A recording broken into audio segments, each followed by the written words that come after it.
Did the most secret base in America ever truly keep the world's biggest mysteries hidden in the Nevada desert? Why did the government deny the existence of Area 51 for decades, only to quietly confirm it long after the Cold War ended? And what are we supposed to make of the scientists, engineers, and intelligence officials who now hint that something extraordinary may have been studied out there? From experimental aircraft soaring above Groom Lake to modern claims of technology far beyond anything in the public record, Area 51 has become a place where secrecy and speculation collide. Is it simply a test site for cutting-edge aviation? Or is the truth much larger than that? Tonight, we'll explore the entire history of Area 51. Before you settle in, take a moment to like and subscribe, but only if this kind of quiet storytelling truly helps you relax and unwind. I'd love to hear from you in the comments. Share where you're tuning in from and what time it is for you right now. I really enjoy reading what you write, and it's comforting to see people from all around the world gathering here, slowly winding down side by side, even though we're far apart. Now, make yourself comfortable, dim the lights, and if you'd like, switch on a fan or a little white noise for that steady background hum that helps the world fade away. Let your breathing slow, let your body relax, and together we'll drift into tonight's story at an easy, gentle pace. Chapter 1: The Nevada Desert and Cold War Genesis. The story of Area 51 really begins with an empty stretch of the American West, a huge expanse of desolate, barren landscape in the heart of the Nevada desert. This area wasn't chosen by accident. It's a place that's harsh and sparsely populated, making it ideal for hiding big secrets.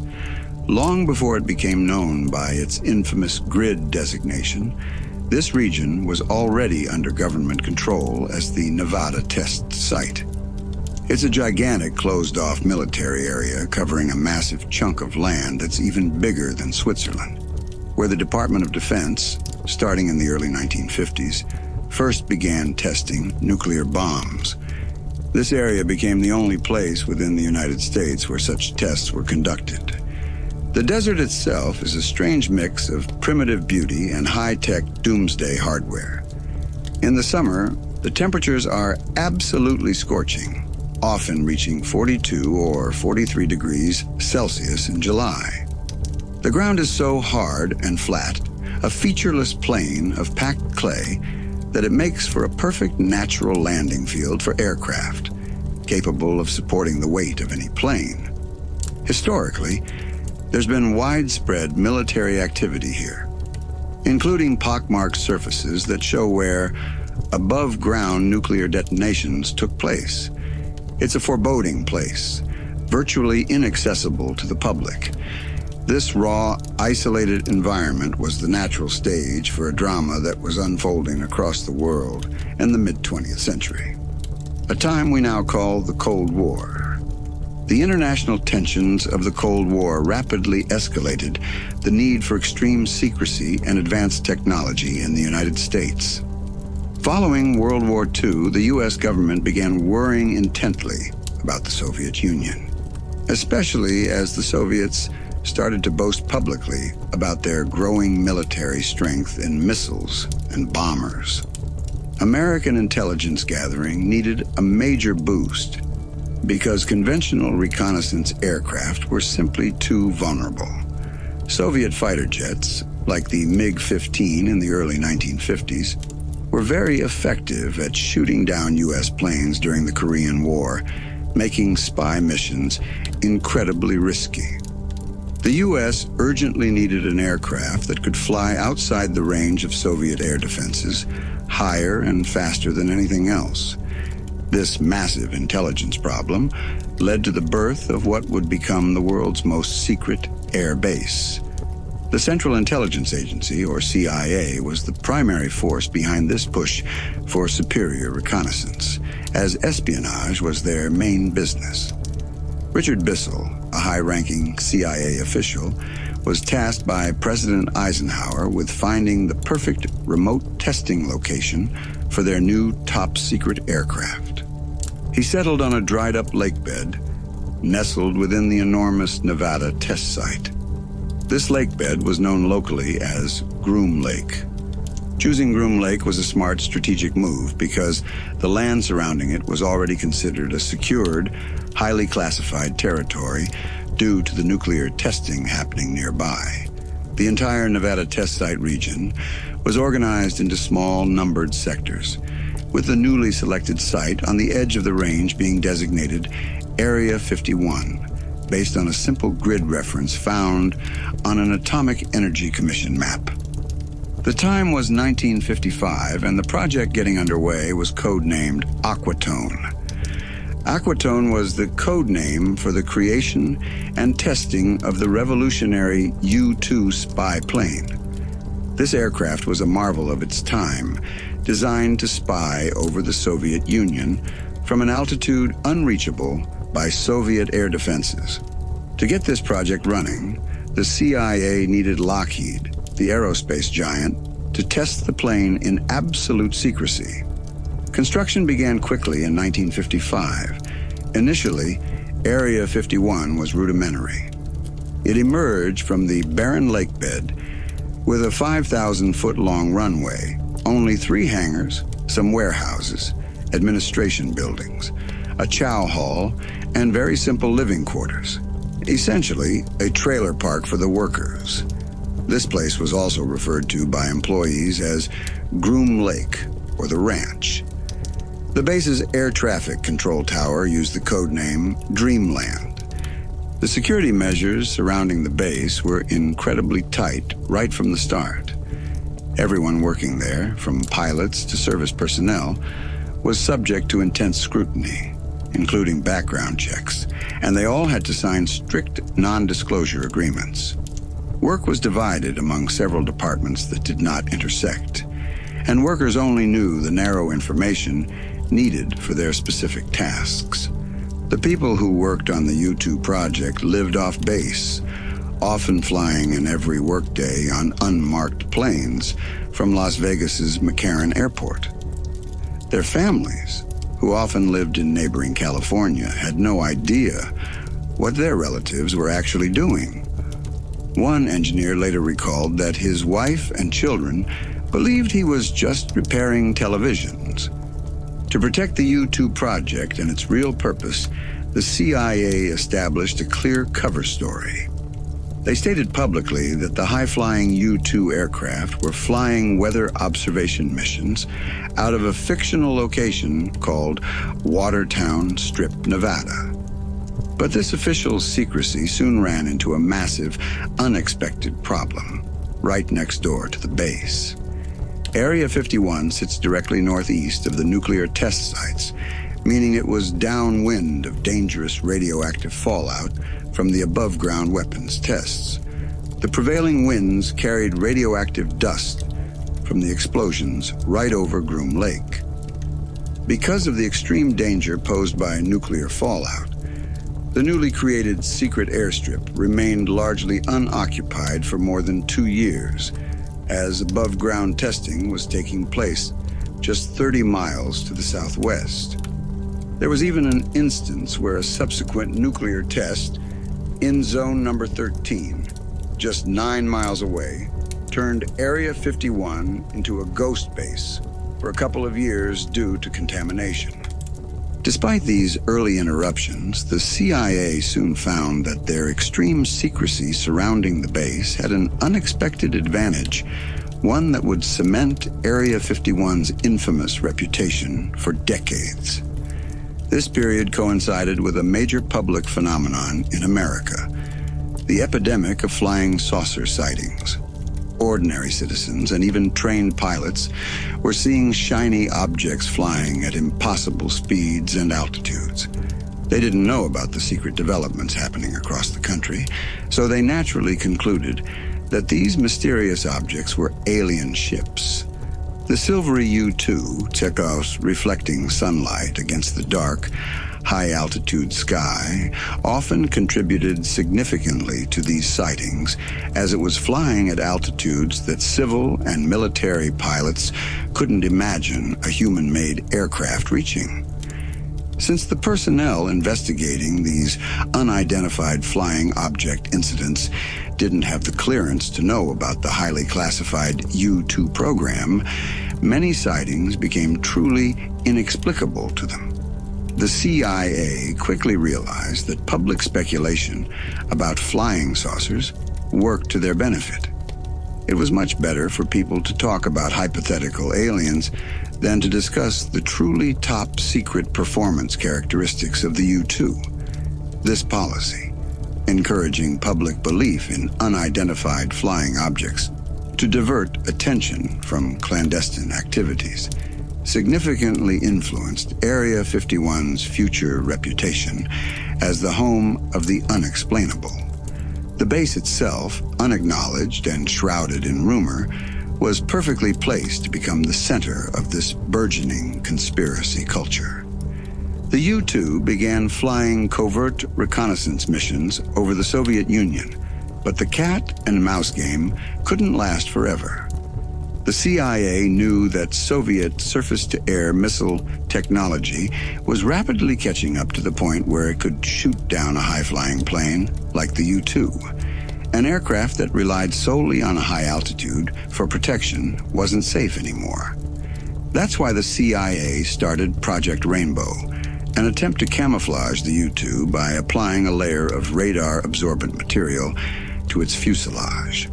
This material, sometimes nicknamed wallpaper, consisted of a conductive grid pattern on a flexible sheet attached to a honeycomb layer glued to the skin of the aircraft.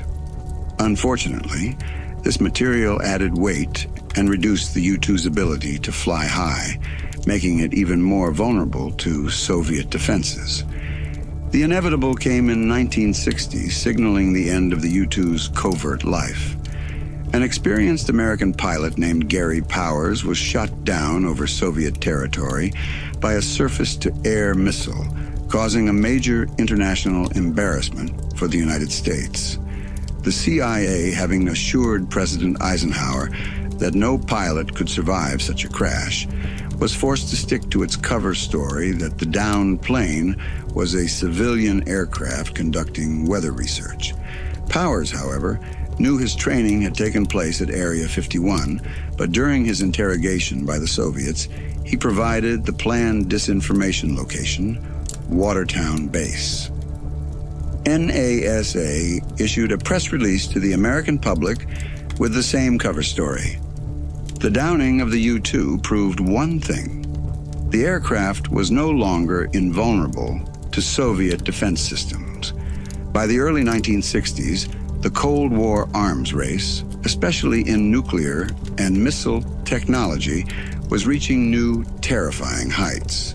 The U.S. urgently needed a replacement aircraft that was much faster, could fly higher, and was even less detectable than the U-2.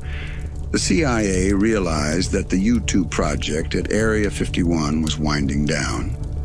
But the secret base at Groom Lake, that quiet, desolate area that the government officially disavowed, was about to enter a completely new phase, one that would redefine the meaning of classified aviation technology.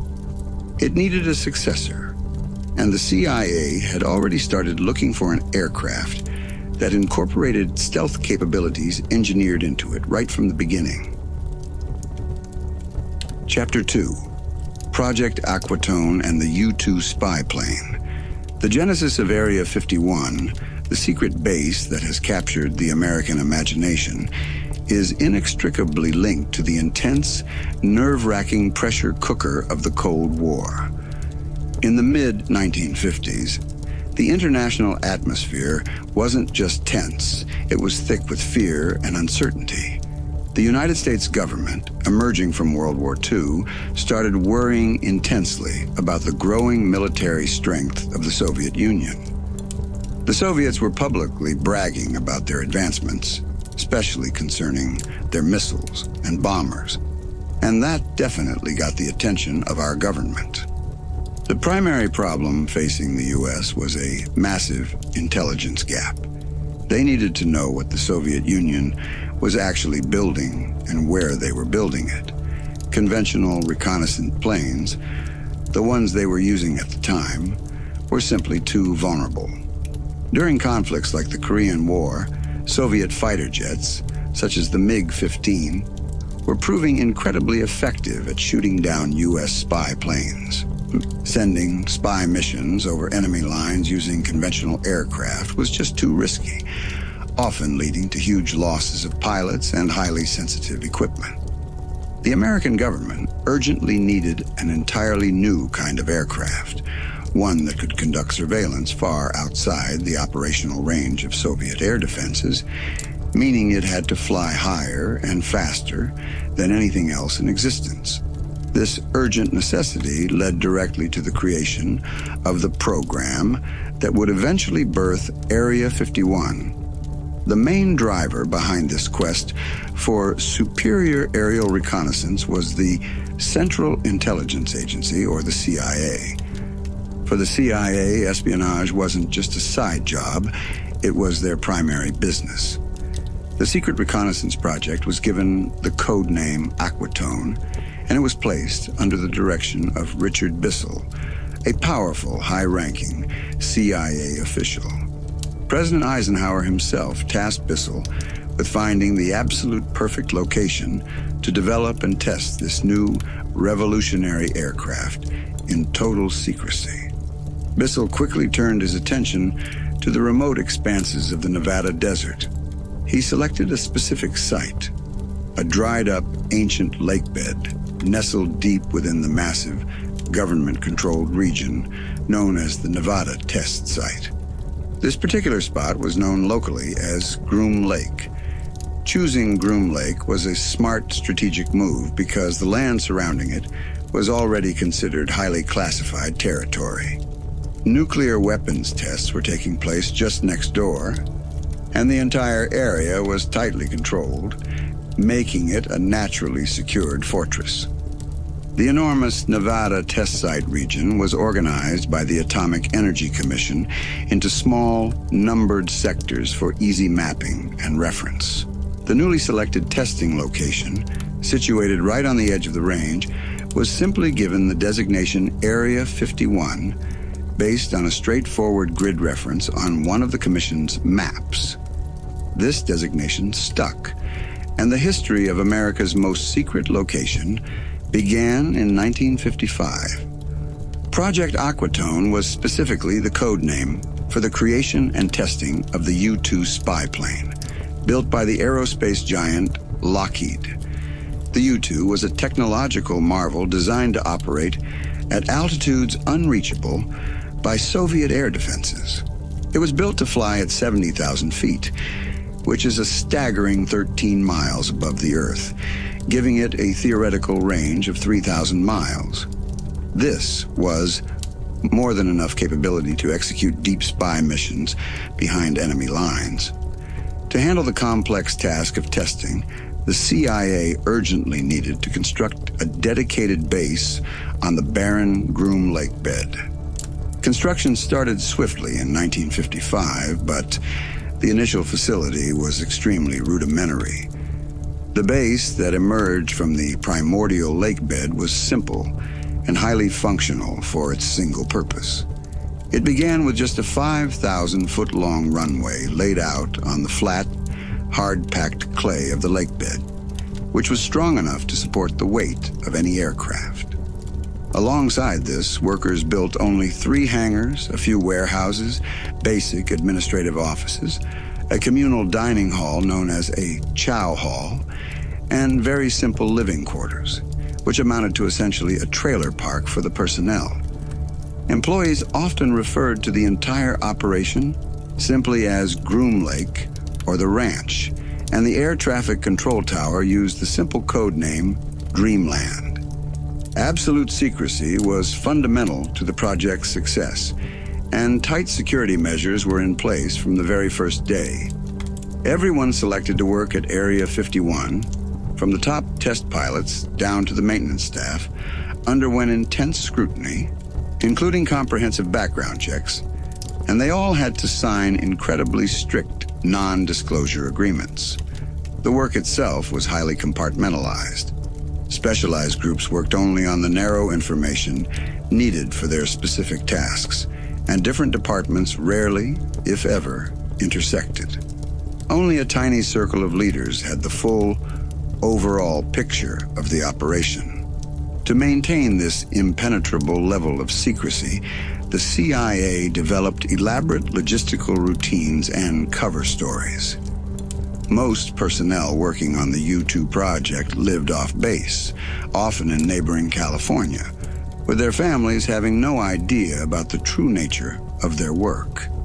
They would fly in every workday on unmarked planes, known as Janet flights, that departed from Las Vegas's McCarran Airport. One engineer later recounted that his wife and children firmly believed he was just a technician repairing televisions.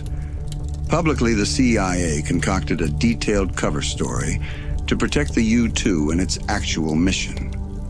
They announced that the high-flying U-2 aircraft were flying civilian weather observation missions out of a completely fictional location they called Watertown Strip, Nevada. This disinformation was carefully designed to be the public's explanation for any strange high-altitude aircraft sightings. However, the secret base's location, though strategically remote, soon ran into a massive, unexpected problem: its proximity to the nuclear testing grounds. Area 51 sat directly northeast of the active nuclear test sites, meaning it was situated downwind of dangerous radioactive fallout from the above-ground weapons tests that were still taking place. The prevailing winds carried radioactive dust from the explosions right over Groom Lake. Because of the extreme danger posed by this nuclear fallout and subsequent contamination, the newly created secret airstrip remained largely unoccupied and unusable for more than 2 years, hindering Project Aquatone's early progress. Despite these interruptions and inherent dangers, the extreme secrecy surrounding the base provided the CIA with an unexpected advantage, one that profoundly shaped the base's future: identity and infamous reputation. The mid-1950s coincided precisely with a major public phenomenon: the epidemic of flying saucer sightings across America. Ordinary citizens and even trained pilots were reporting shiny, fast objects flying at impossible altitudes. Since they weren't cleared to know about the highly classified U-2 program, they naturally concluded that these mysterious objects must be alien ships. The silvery U-2, which wasn't initially painted in a dark color, reflected sunlight brilliantly against the dark, high-altitude sky, often leading directly to these UFO reports. It was flying higher than any human-made aircraft people could possibly imagine. Investigators tasked with looking into these UFO incidents didn't have the security clearance to know about the U-2. Therefore, to them, many sightings were truly inexplicable. The CIA quickly realized that this public speculation about flying saucers worked perfectly to their benefit. It was far better for the American public to talk about hypothetical extraterrestrials than to discuss the genuinely top-secret performance characteristics and the classified mission of the U-2 reconnaissance plane. This policy, which actively encouraged public belief in UFO sightings to divert attention away from clandestine activities, immediately influenced Area 51's reputation, cementing its future identity as the ultimate home of the unexplainable, even though the source was purely terrestrial. Despite the initial interruptions from radioactive fallout and ongoing internal security battles, the U-2 eventually started flying covert reconnaissance missions over the Soviet Union. The first of these landmark missions took place on July 3, 1956. The U-2 took off from West Germany, successfully reached Leningrad, completed its photography, and safely returned to base. This mission was critical in proving to President Eisenhower that the U-2 was worth the enormous money and resources invested. The U-2 carried 700 pounds of the latest photo imaging equipment and the valuable high-quality photographs it took, including images of ordinary Soviet people, were significant indications that the Soviet Union was not just one gigantic, militarized base preparing for immediate war.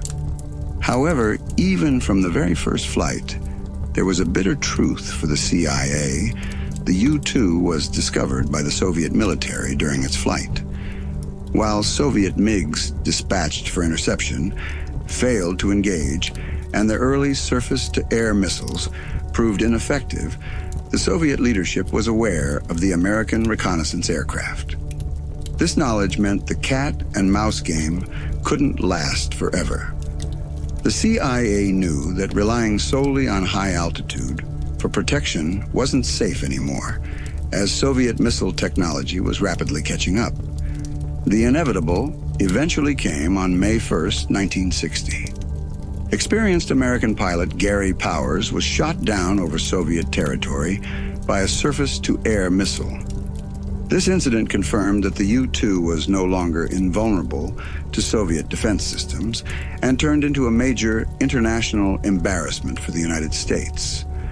The CIA was forced to adhere to its standing cover story, claiming the downed plane was a civilian aircraft conducting weather research for NASA. But during his interrogation, Powers, who had trained at Area 51, provided the Soviets with the planned disinformation location, Watertown Base, Nevada.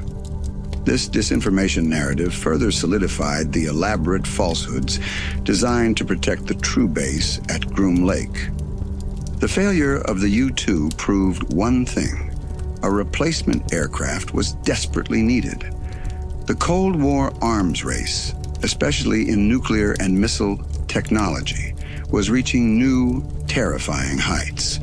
The United States urgently needed a reconnaissance aircraft that was much faster, could fly even higher, and was significantly less detectable than the U-2. While the U-2 project at Area 51 was winding down, the secret base at Groom Lake, that quiet, desolate area that the government officially disavowed and accidentally shrouded in extraterrestrial myth, was perfectly positioned to enter a new phase of classified aviation technology development. Chapter 3: Project Oxcart and Advanced Stealth Development.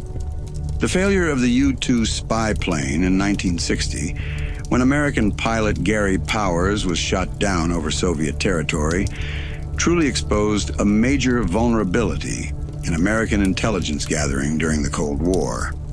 That highly embarrassing incident confirmed that the U-2 was no longer protected just by flying at extreme altitudes. Soviet missile technology was rapidly catching up, making it clear to the Central Intelligence Agency, or the CIA, that an aircraft relying solely on height for protection wasn't safe anymore. The CIA knew a simple truth: it was no longer enough to have a plane that could just fly several times the height of a normal airplane. This led to an urgent push for a successor to the U-2. Richard Bissell, the man who had headed the CIA's overflight program, was given the immense job of replacing the U-2. The United States desperately needed a new reconnaissance aircraft that was much faster, could fly even higher, and, crucially, was less visible to enemy radar. This massive undertaking was given the highly classified code name Oxcart, and the plane that came out of it, built by Lockheed's legendary Skunk Works, was called the A-12. Unlike the U-2, which relied on altitude and later ineffective wallpaper material to try and hide it, the A-12 was designed with stealthy capabilities engineered into it right from day one. Oxcart was a project so top secret that the documents related to it weren't even marked with classification stamps. This was a deliberate choice because, as one worker recalled, if papers without markings blew down the street, people would just sweep them up and throw them into a trash can without worrying that they were classified.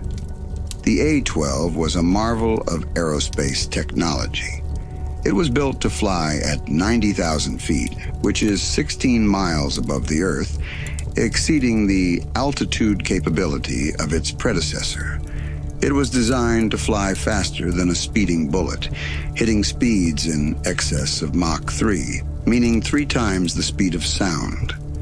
At that velocity, it could theoretically cross the distance from New York to Paris in just about an hour and a half. The extreme speed and high altitude were necessary because the project planners knew that even the best missile technology of those days would have a very hard time hitting it. Building an aircraft to withstand these intense conditions was a massive engineering challenge. When you're flying at the speed of the U-2, everything is too cold. But when you fly at the speed of the A-12, it's far too hot.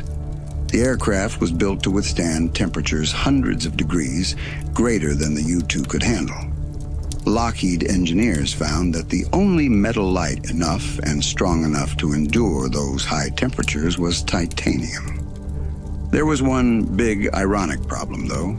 Titanium was in short supply in the United States, but the Soviet Union, America's Cold War enemy, was the only reliable place to source the titanium they needed back then. So, the CIA established a series of dummy companies to secretly buy the material directly from the Russians. The Soviets, of course, had no idea where the titanium was truly going. They didn't know they were supplying the material that made the A-12s, which were going to take pictures over their country. The core of Project Oxcart was reducing the A-12's visibility to radar. This concept is called the radar cross-section, or RCS, which is the key to true stealth. RCS refers to the signature an airplane presents to radar, depending on how reflective it is. The ultimate goal of stealth is making that signature as small as possible. This was the highest level of security, and the people dealing with these signatures were highly compartmentalized, only knowing what they absolutely needed to know. To achieve and test this stealth capability, Area 51, or Groom Lake, underwent major changes and upgrades.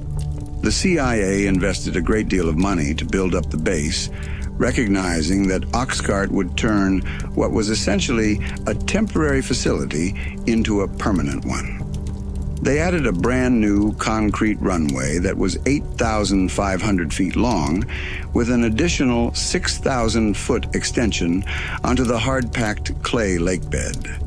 3 new hangars, hangars 4, 5, and 6, were constructed on the north side of the base to house the cutting-edge prototypes. The most critical development for Oxcart was a covert facility built at the northeast end of the Area 51 complex.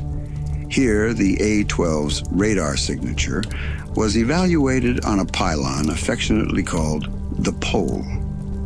This was a 60-foot structure where a full-scale model of the A-12 was mounted and subjected to 18 months of intense testing.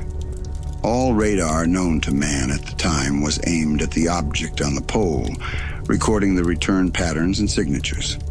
They could rotate and tilt the model to develop the ultimate stealth characteristics. Testing at Area 51 in the early 1960s was incredibly secure. Everyone working there, including the pilots, often used pseudonames, sometimes taken from gravestones in Europe, and they were referred to as drivers rather than pilots. Even the aircraft themselves weren't called planes. They were known as articles, with different numbers like Article 121 and Article 127. Everything about the A-12 program was protected by acronyms and an intense need to know security. For instance, an engineer working on the thermal aspects of the plane might not have the clearance needed to know about the radar signature reduction methods, illustrating just how compartmentalized things were. Workers simply didn't ask questions. It was a strong culture of secrecy. Despite the extreme measures, Soviet intelligence was still a threat. In the 1960s, the Soviets launched increasingly sophisticated satellites, many of which flew right over the United States and, worryingly for the Oxcart team, photographed Area 51. The intelligence was so good that the Area 51 team knew exactly what time a satellite would be coming over the horizon each morning. When the A-12 prototype was mounted on the pole for radar testing, it had to be taken down and run into a building every time a satellite was scheduled to pass overhead. Ironically, they learned years later that the Soviets had been able to determine the shape of the A-12 merely from the shadow it cast on the ground, which made the ground underneath it cooler. The construction, testing, and operation of Project Oxcart solidified Area 51's role as the premier center for advanced stealth development. When the aircraft finally arrived at the base in February 1962, the journey itself was kept secret. The aircraft was moved over 300 miles from the factory in California to Nevada in a massive box towed by a convoy, a security guard. Involved in the convoy recalled that when children asked what was inside the enormous box, he joked, "Flying saucer," which was a convenient story given the CIA's policy of encouraging UFO rumors to mask their clandestine activities. The A-12 began operational reconnaissance flights, showing successful results, especially over Vietnam by the late 1960s. The A-12 proved nearly invisible to radar, allowing the U.S. to effectively locate Soviet missile sites and significantly reduce the number of American aircraft being shot down. However, the Air Force was developing its own competing reconnaissance aircraft, the SR-71 Blackbird, which utilized many of the A-12's advancements. Given the cost, the time for the A-12 was winding down, setting the stage for Area 51 to shift its focus entirely towards the next generation of stealth technology and solidifying its identity as a technological laboratory dedicated to exploiting and developing enemy and future-forward aircraft. Chapter 4. Area 51 as a technological laboratory and threat exploitation. As Project Oxcart moved forward, Area 51, or Groom Lake, underwent a profound transformation. It was changing from a remote testing site for a single experimental airplane into something much more complex and vital, a full-fledged technological laboratory dedicated to understanding and exploiting enemy capabilities, a process sometimes referred to as threat exploitation. The Central Intelligence Agency, or the CIA, was investing heavily, recognizing that the secret base at Groom Lake could become America's ultimate proving ground, where new technologies and foreign threats could be analyzed in total secrecy. This phase solidified Area 51's identity not as a conventional air base, but as a specialized laboratory. One former employee, T.D. Barnes, recalled that Area 51 was essentially a technological laboratory where they were exploiting enemy technology and thoroughly analyzing the capabilities of the Soviet Union. This meant that teams of engineers, pilots, and intelligence analysts were gathered there to dissect, test, and understand what the adversaries, primarily the Soviet Union, were developing in terms of aircraft, missiles, and radar systems. The core mission of the Cold War was intelligence gathering, and this wasn't just about making better planes for the U.S. It was about knowing the enemy's strengths and weaknesses. The need to understand the threat became particularly urgent as the Vietnam War escalated. During the early years of that conflict, American forces were struggling against Soviet-built aircraft. For every U.S. F-4 fighter that American pilots managed to shoot down, 9 Russian-built MiG-21 fighters were destroying American planes. This incredibly unfavorable 9-to-1 kill ratio confirmed that the Soviet MiG aircraft was proving to be a real handful for American fighters. The U.S. intelligence community and the Air Force realized they needed to study the MiG-21 up close. The opportunity arose in 1968, following years of planning, when the U.S. acquired a MiG-21 that had been flown to Israel by an Iraqi defector. The acquisition of a fully intact Soviet fighter jet was a tremendous intelligence coup. The CIA secretly shipped the MiG-21 to Area 51 for evaluation and testing. This top-secret mission was codenamed Have Donut, a name sometimes playfully associated with the MiG-21's recognizable round nose that held its inlet. The arrival of the MiG-21 marked a huge moment for Area 51. T.D. Barnes, who worked on the facility, remembered the first time he saw the jet at Groom Lake, recalling that they pretty well tore it down and looked at everything. Engineers and analysts thoroughly examined every component of the aircraft, including the radios, the hydraulics, the engines, and everything in between. The purpose was to understand the MiG's design and capabilities to help boost America's defense. Test flights were conducted, and stolen Soviet radar systems were trialed at Area 51, providing the U.S. with critical information needed amid the Cold War. What the rigorous testing and evaluation revealed was surprising and incredibly important. It wasn't necessarily the aircraft that was the problem. It was that the American pilots did not know how to fight the Soviet planes. The American pilots needed real-world, high-stakes training against the actual threat they would face in combat.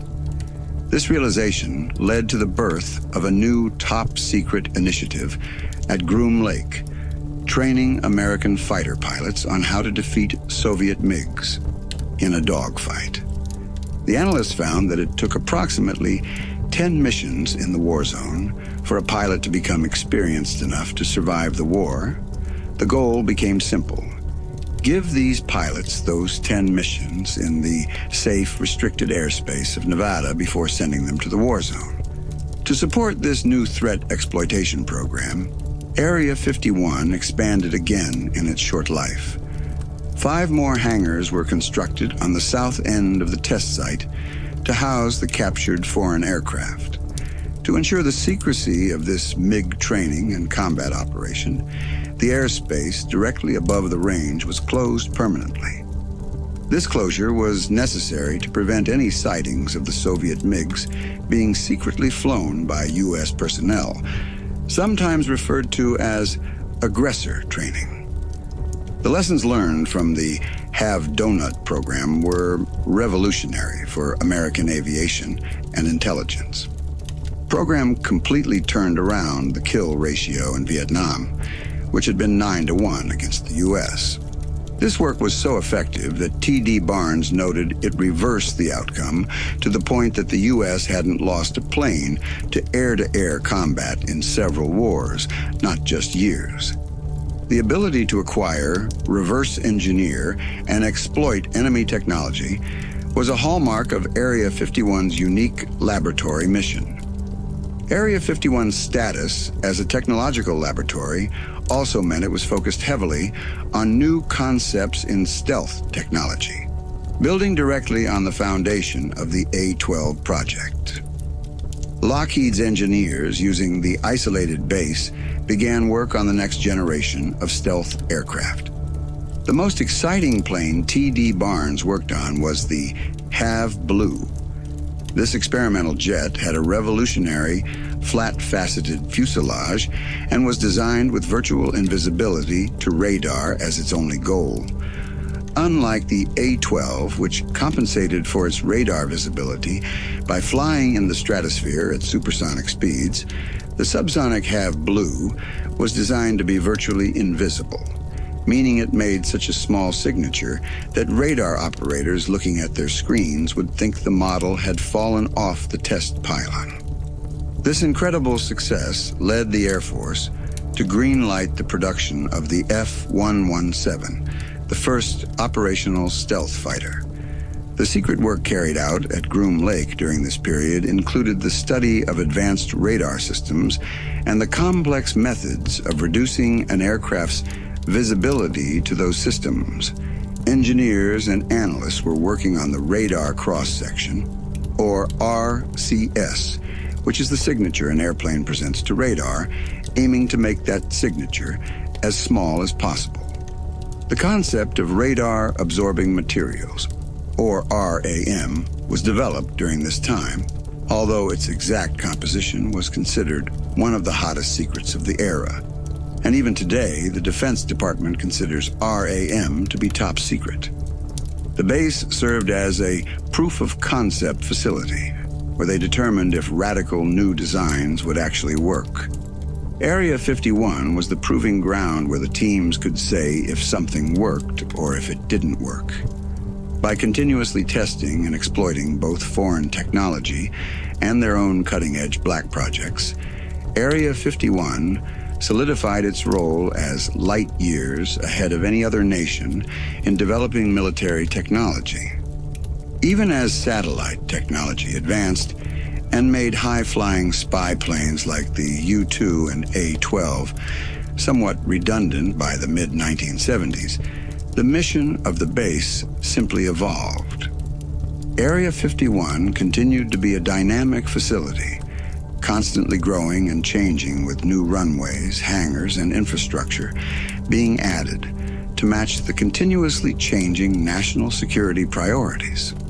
The threat exploitation programs and the development of breakthrough technology solidified the base's function as the single most critical technological laboratory for American intelligence and aviation.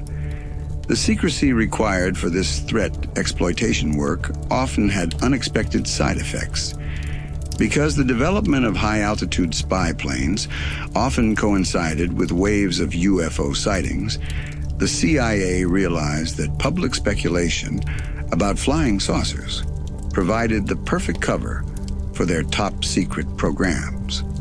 It was much better for people to talk about hypothetical aliens than to discuss the genuinely top-secret performance characteristics of the aircraft being tested, a narrative that had already begun during the U-2 era and continued to be strategically useful for masking clandestine activities throughout the base's history. The nature of Area 51 as a clandestine technological laboratory meant it was continually inventing the future while simultaneously concealing its past and present behind a veil of national security. Chapter 5. Transition to Air Force Control and the Stealth Revolution. The secret history of Area 51, or Groom Lake, underwent a massive shift in the mid-1970s, marking the end of the Central Intelligence Agency's full control over the base and ushering in a new era dominated by the United States Air Force and the pursuit of true invisibility, the stealth revolution. This transition occurred around 1978, and it was a huge moment in the life of Area 51, moving the facility from the intelligence community to the Department of Defense. This change of command introduced one of the most significant advancements in military technology ever achieved. By the mid-1970s, the spy plane era that had initially defined Area 51 was winding down. Advancements in satellite technology were making high-flying, manned spy planes like the U-2 and the A-12 somewhat redundant. The CIA's projects were concluding at the test site, opening the door for the Air Force to take over management of the entire facility. This allowed Area 51 to enter its next highly classified phase, one that focused entirely on achieving practical radar invisibility. When the Air Force took control of Area 51 in 1978, It was right in the middle of arguably the most highly classified project ever to pass through the test site. This was the secretive development of the Have Blue experimental jet and its operational successor, the F-117 stealth fighter.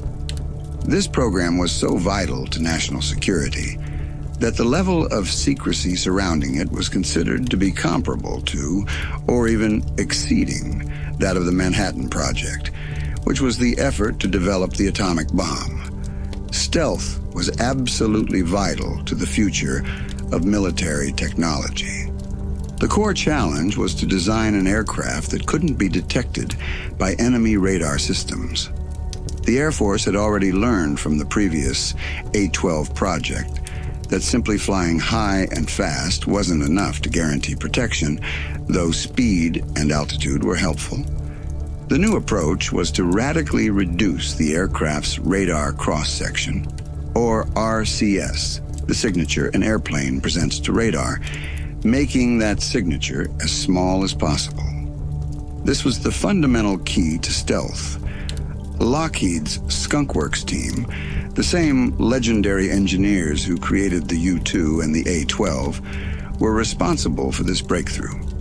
They designed the Have Blue, a prototype with a revolutionary flat-faceted fuselage. Its design looked like nothing seen before in American aviation, looking like something we'd never seen before in our lives, according to former employee Thornton T.D. Barnes. This experimental jet had one singular goal: virtual invisibility to radar. Unlike the A-12, which compensated for its radar visibility by flying in the stratosphere at supersonic speeds, the Have Blue was a subsonic jet, meaning it was designed to fly slower than the speed of sound but be virtually invisible. When the Have Blue underwent its radar tests at Area 51, the results were astonishing. The engineers and analysts who weren't cleared to know the full details, looking at the radar screens, reportedly said the model must have fallen off the test pylon out there because there was nothing up there anymore. The plane, though 38 feet long with a 22-foot wingspan, was designed to have the radar signature of a small shotgun pellet or perhaps maybe a small bird. The success of the Have Blue project, despite its relatively small size, led the U.S. Air Force to quickly green-light the production of a full operational aircraft, which became the F-117 stealth bomber. The creation of the world's first aircraft, virtually invisible to radar, hinged on the use and development of a new concept: radar-absorbing materials, or RAM. RAM, as the name suggests, is a class of materials used to disguise a vehicle or structure from radar detection. While the general concept of RAM is not classified, its exact composition was, and still is, one of the hottest secrets of the era, considered top secret by the Defense Department today. Experts believe the F-117's RAM consisted of sheets of material about the thickness of linoleum and a paint containing tiny spheres coated with iron ferrite that would vibrate when hit by radar waves, absorbing or deflecting the signal instead of reflecting it back. Area 51's new mission also included continued threat exploitation, building on the success of the MiG evaluation programs of the late 1960s. The lessons learned from the Have Donut program, which involved dissecting and flying captured Soviet MiG-21 fighters, were revolutionary. This program dramatically reversed the unfavorable 9-to-1 kill ratio against the U.S. in the Vietnam War. T.D. Barnes noted that this work reversed the outcome to the point that the U.S. hadn't lost a plane to air-to-air combat in several wars, not just years. Area 51 served as a proof-of-concept facility, allowing the Air Force to say if a design would work or if it would not work. The continuing classified programs at Groom Lake, especially those involving RAM, led to significant and serious controversy. The intense secrecy surrounding the program had a darker side related to employee health and safety. Fred Dunham, a former Area 51 security guard, claimed that he developed chronic obstructive pulmonary disease after overseeing the disposal of barrels of RAM in open burn pits at the base in the mid-1980s. He claimed the drums contained carbon fiber resin and sealants that were highly hazardous when burned. Dunham asserted that these burn pits, which may have numbered as many as 6 or 7, were located just west of the South Gate control point, within 300 yards of the base population. He described the soot and fumes in the air as unbelievable, like someone had burned a bunch of rubber tires. The burns often lasted 24 hours and happened twice a week for 3 years. Dunham, a non-smoker, later had doctors tell him his lungs looked like those of an 80-year-old man who had smoked 4 packs of cigarettes every day. When Dunham and others brought a case against the state for medical compensation, the case was rejected. President Clinton signed a determination that excluded Groom Lake from any investigation on national security grounds, demonstrating the immense continuing power of secrecy surrounding the base. The transition to Air Force control and the stealth revolution solidified Area 51's existence as a permanent, dynamic facility. Aerial and satellite photographs taken over the years show the continuous growth and change, with new runways, hangars, and infrastructure constantly being added to align with national security priorities. Area 51 had developed all of America's stealth technologies, from the early A-12 to the modern era, testing every U.S. stealth aircraft in one way or another, including the B-2 advanced cruise missile systems, the Raptor, and modern drones. Despite the fact that information on early projects like the U-2 and A-12 was eventually declassified, almost everything that occurred in Area 51, starting from the 1980s, the heart of the stealth revolution, remains top secret. The base's technological superiority continues to be seen as vital. As T.D. Barnes put it, Area 51 is light years ahead of any other nation in the technology developed there, and that dedication continues because it's the only way America can remain superior, free, and safe. The continuing secret work meant that Area 51 was constantly inventing the future, with many other projects, both manned and unmanned, that we may not hear about for decades.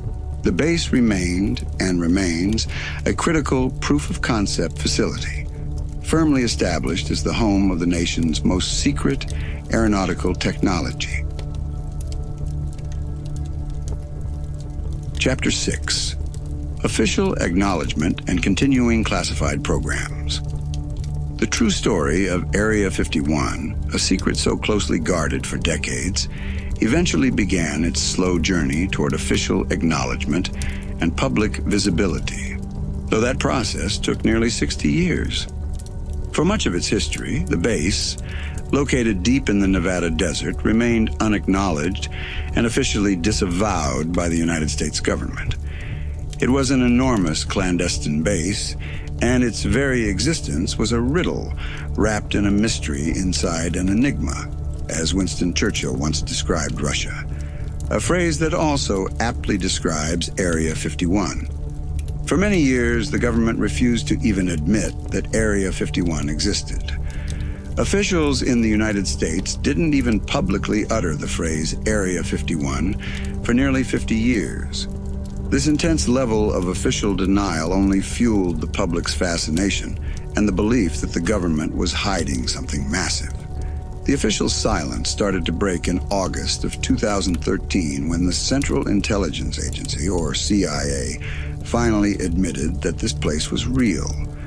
The declassification of CIA documents, along with journalistic investigations and interviews with former employees, provided definitive proof that Area 51 existed. It was in that very year 2013, that President Barack Obama publicly uttered the phrase Area 51, noting that he believed he was the first president to ever publicly mention it. However, the documents that were declassified mostly pertain to the projects from the 1950s, 1960s, and partially the 1970s. Almost everything that occurred in Area 51, starting from the 1980s, remains top secret.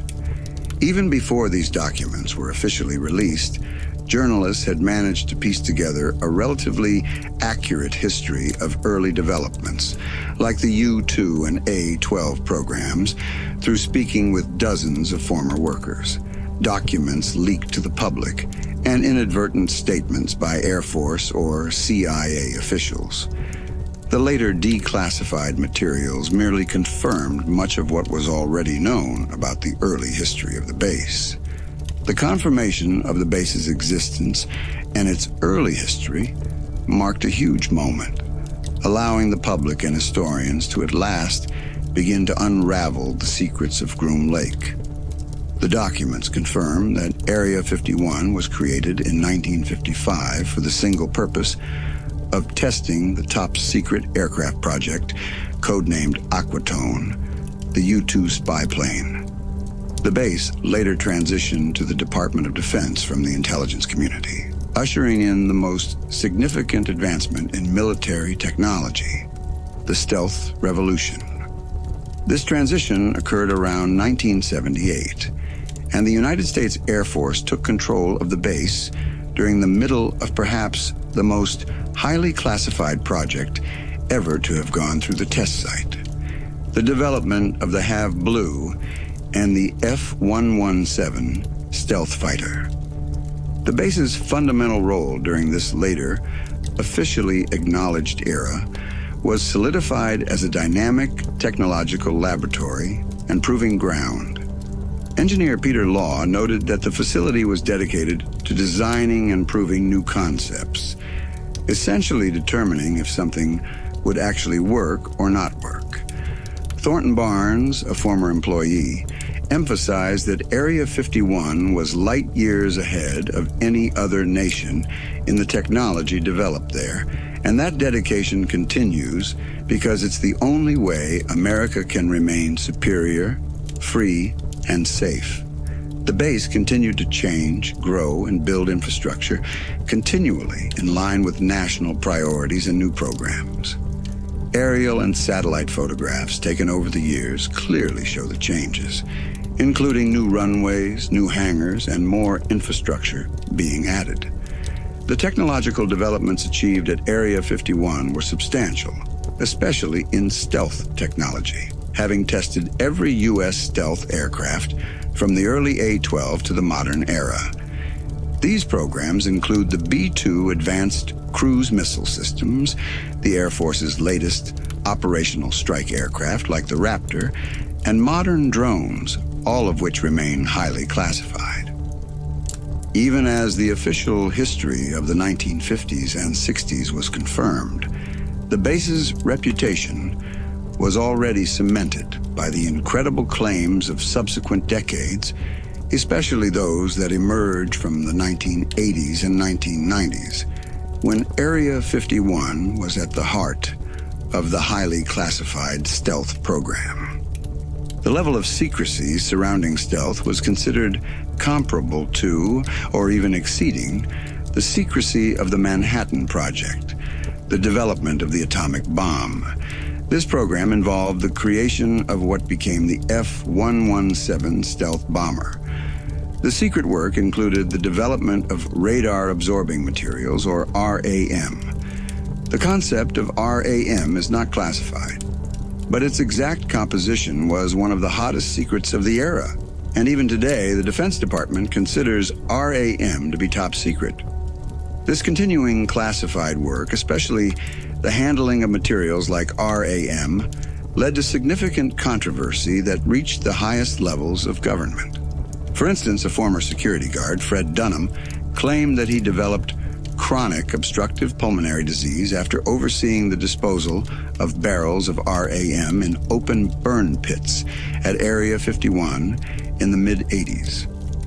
Dunham claimed the drums contained carbon fiber resin and sealants that were highly hazardous when burned.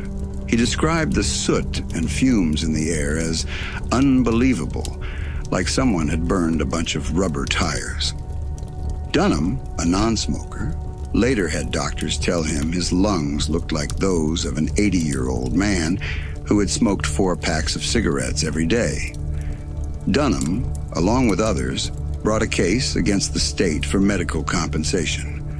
But President Clinton signed a determination that excluded Groom Lake from any investigation on national security grounds, leading to the case being rejected. The continuing classified programs at Area 51 include the testing of advanced cruise missile systems, the Air Force's latest operational strike aircraft like the Raptor, and modern drones, all of which remain highly classified.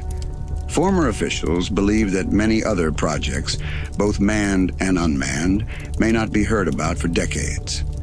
Area 51 remains a critical proof-of-concept facility, allowing the Air Force to say if a design will work or if it will not work.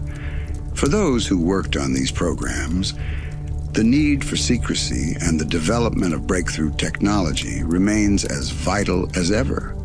They believe the base is still necessary for the country to maintain its technological superiority, even if the public and former colleagues don't know what the next steps entail. Even in this era of partial official acknowledgement, the ultimate, most sensitive information about the base and its current classified work remains hidden, maintaining the legacy of mystery that has defined Area 51 since its genesis. This policy of deliberate disinformation, which started with the CIA encouraging public belief in unidentified flying objects to divert attention from clandestine activities, continues to serve as the perfect smokescreen for today's top-secret programs. Chapter 7. Bob Lazar and the secret S-4 laboratory claims. The history of Area 51, long shrouded in official denial, took a sharp turn into extraterrestrial territory in 1989 with the sensational claims made by a man named Bob Lazar.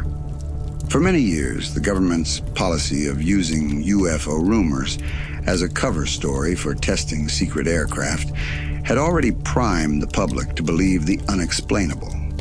However, Bob Lazar's story was highly specific, highly limited, and incredibly detailed, focusing only on what he claimed to have experienced firsthand. His story is considered the one that made Area 51 known all over the world. In late 1988 and early 1989, Bob Lazar claimed he was hired to work on propulsion systems for extraterrestrial vehicles for the United States government. The story first broke when he was interviewed on a Las Vegas television station, initially done in silhouette to shield his identity because he claimed his life had been threatened, as was his wife's life. He eventually went public with his name and his amazing tale, making Area 51 one of the most talked about locations in the world. Bob Lazar's claims placed the secret base right in the heart of the ongoing UFO conspiracy frenzy, and his account epitomizes one of the main conspiracy theories, that U.S. authorities are dissecting aliens and flying saucers at Groom Lake. However, Lazar claimed the alien spacecraft weren't actually housed at Area 51 proper, but at a facility about 15 miles south, located in a valley at Papoose Dry Lake, a region he claimed was called S4. This location, like Area 51, is completely surrounded by mountains and doesn't appear on any public maps, though Lazar noted that the only pictures of it were taken by the former Soviet Union from space. Lazar said he worked for a few short months at S4, having been hired by the government as a propulsion engineer through a process that involved an interview at a facility run by the contractor, EG&G, and a background check conducted by a person named Mike Thigpen. Lazar claimed he obtained the position on the recommendation of Dr. Edward Teller, the father of the hydrogen bomb, who he said he previously worked for at the Los Alamos National Laboratory in New Mexico. According to Lazar, his new job at the secret desert base was the reverse engineering of the propulsion system of a flying saucer.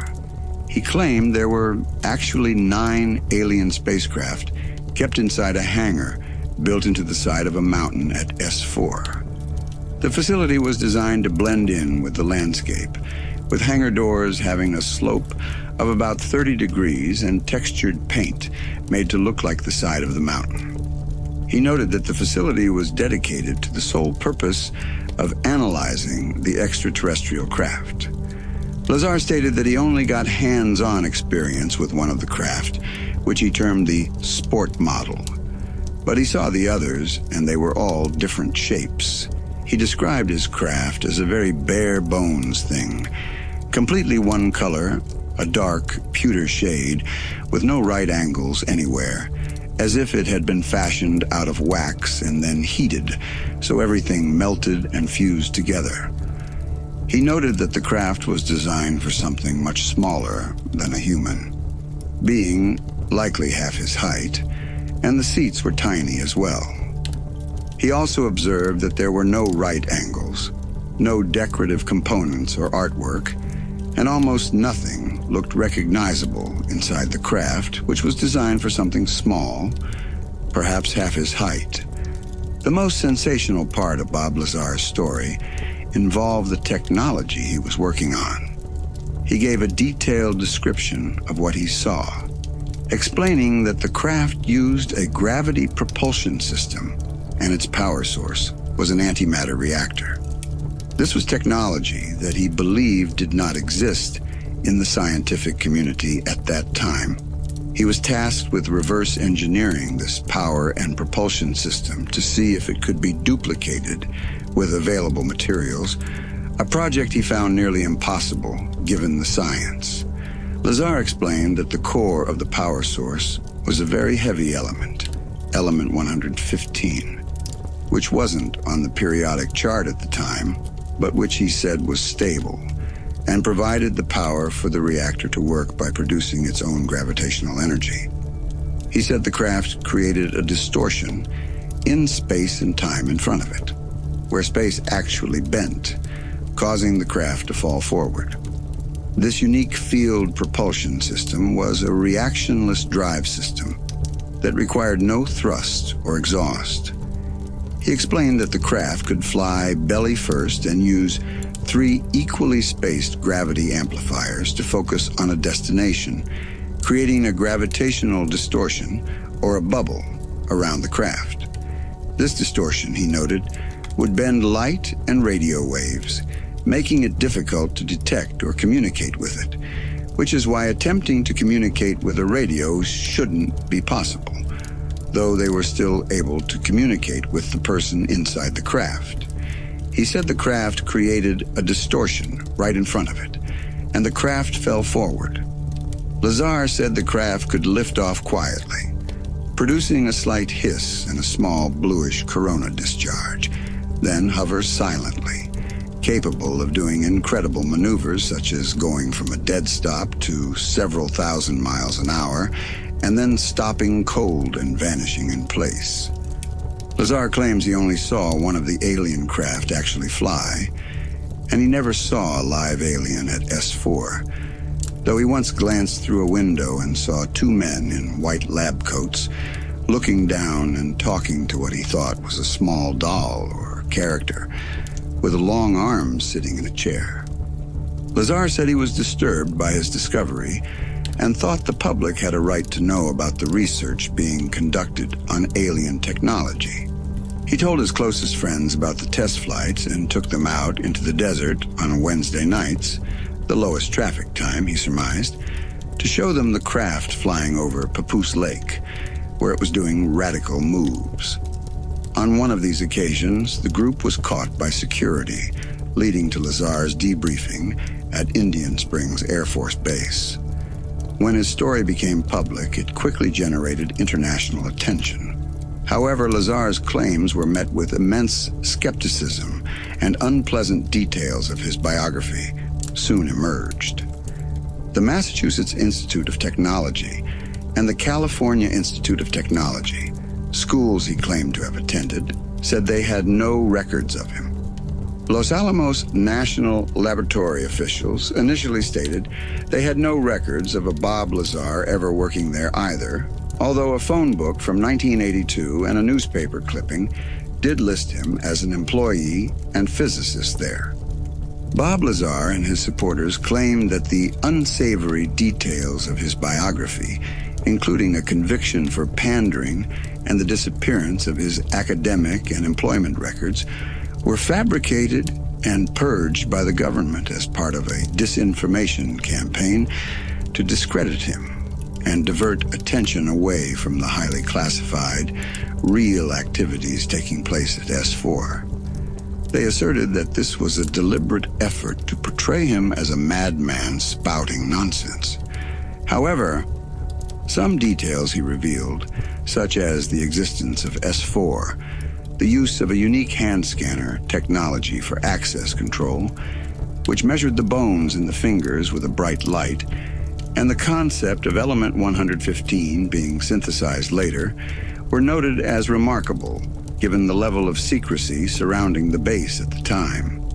Furthermore, George Knapp, the journalist who first broke the story, was able to verify that EG&G had arranged to hire personnel for Groom Lake, and that the person Lazar named Mike Thigpen did indeed work for a federal agency conducting background checks in Las Vegas in 1989. Lazar later underwent polygraph tests regarding his claims, which concluded there was no attempt to deceive and that he was telling what he believed to be the truth.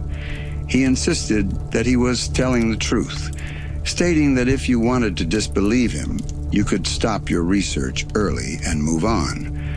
But if you wanted to be honest, you would find that his story does make sense. He was adamant that the craft and technology he saw could not have been made by human beings under any circumstances in any country, period.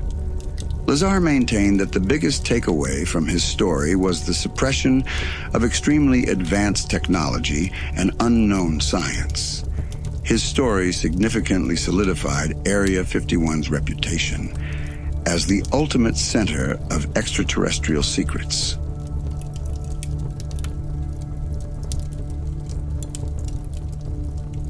Chapter 8: Gravity Wave Mechanics and Unknown Fuel Sources. The most extraordinary claims about Area 51, claims that go far beyond secret airplanes and stealth technology, revolve around the physics of the impossible. Specifically, gravity wave mechanics and unknown fuel sources that are said to power vehicles not of this world. This is where the story shifts entirely, from military intelligence to the absolute cutting edge of science, a place where people claim physics itself is being rewritten. The primary source for these claims is Bob Lazar, who stated in 1989 that he was hired to work as a propulsion engineer at a secret laboratory 15 miles south of Groom Lake, a place he called S4. His job there was the reverse engineering of the propulsion system of a flying saucer. This craft and its mechanics, he claimed, could not have been made by human beings under any circumstances in any country, period. Lazar described the craft as having been built from a dark pewter-colored material with no right angles anywhere, as if it had been fashioned out of wax and then melted, so everything fused together. The craft was reportedly designed for something much smaller than a human being, likely about half his height, with tiny seats inside. He gained hands-on experience with one model, which he termed the sport model, but he claimed there were 9 alien spacecraft stored inside a hangar built into the side of a mountain at S4. The technology he was tasked with reverse engineering was based on two incredible components: a gravity propulsion system and an antimatter reactor. Lazar believed this technology did not exist at all in the scientific community at that time. He was attempting to figure out if this power and propulsion system could be duplicated using materials available on Earth, a project he found nearly impossible given the limitations of our current understanding of science. Lazar explained that the power source relied on a very heavy element, element 115, which he noted was not on the periodic chart at the time he was working at S4. This element, he claimed, was stable and provided the power for the reactor to work by producing its own gravitational energy. This was startling because, as Lazar pointed out, science doesn't even know what gravity is, much less how to produce or control it. Yet here was a device that was producing and controlling it, using it as a propulsion system. Element 115 was what provided the power for the reactor to work. It was the fuel. The reactor itself, which Lazar got hands-on experience with, was a small, hemisphere-shaped device on a metal plate, roughly the size of a basketball. When running, it produced a gravitational field of its own. When his lab partner, Barry, challenged him to touch the sphere on top of the running reactor, Lazar said he couldn't, explaining that his hand was pushed away just like two poles of a magnet, pushing against each other. This was shocking because nothing known to man at the time could do that without metal being involved, and this immediately convinced Lazar that the technology was indeed extraterrestrial. The propulsion mechanism of the craft was described as a reactionless drive system, meaning it required no thrust or exhaust.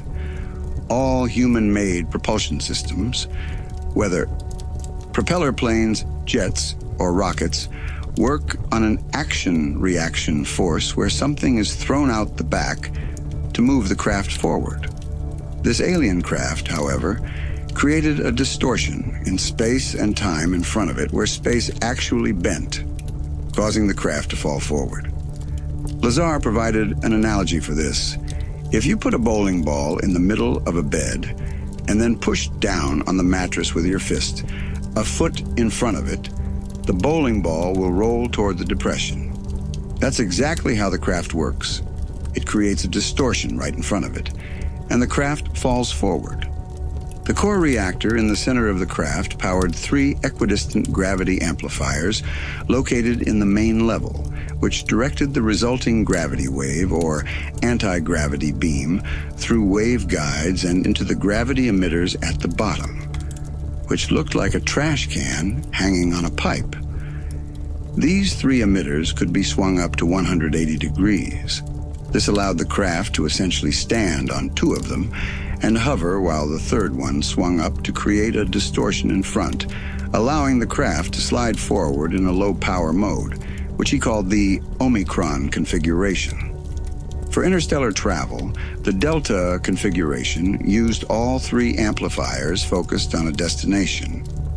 The craft would fly belly first and focus on the destination, creating a gravitational bubble around the craft. This created some perplexing observations, like the fact that the physics inside the craft was separated from reality. Since the craft was encased in its own gravitational envelope, inertia would not affect it, meaning those inside would not feel the crushing forces associated with rapid acceleration or stopping. Furthermore, the light and radio waves would bend around this gravitational distortion or bubble, making it difficult to detect or communicate with. Despite this, Lazar witnessed a test flight where the pilot communicated with the ground team using a regular VHF radio, something he noted shouldn't have been possible. Lazar recalled seeing one of the alien craft fly quietly. It would lift off, producing only a slight hiss and a small bluish corona discharge, then hover silently, capable of going from a dead stop to several thousand miles an hour, and then stopping cold and vanishing in place. This ability to move at incredible speeds and perform impossible turns, such as a 90 or 120-degree turn without decelerating, was also reported by an eyewitness who tracked a glowing craft over Papoose Lake, the region Lazar identified as S4. The witness noted that the light's intensity often increased just prior to acceleration, suggesting the luminosity was a byproduct of the propulsion system. Bob Lazar was adamant that the technology he saw was beyond human capability. He maintained that the biggest takeaway from his story was the suppression of extremely advanced technology and unknown science, especially concerning element 115, which was later synthesized in 2004 and given the name muscovium.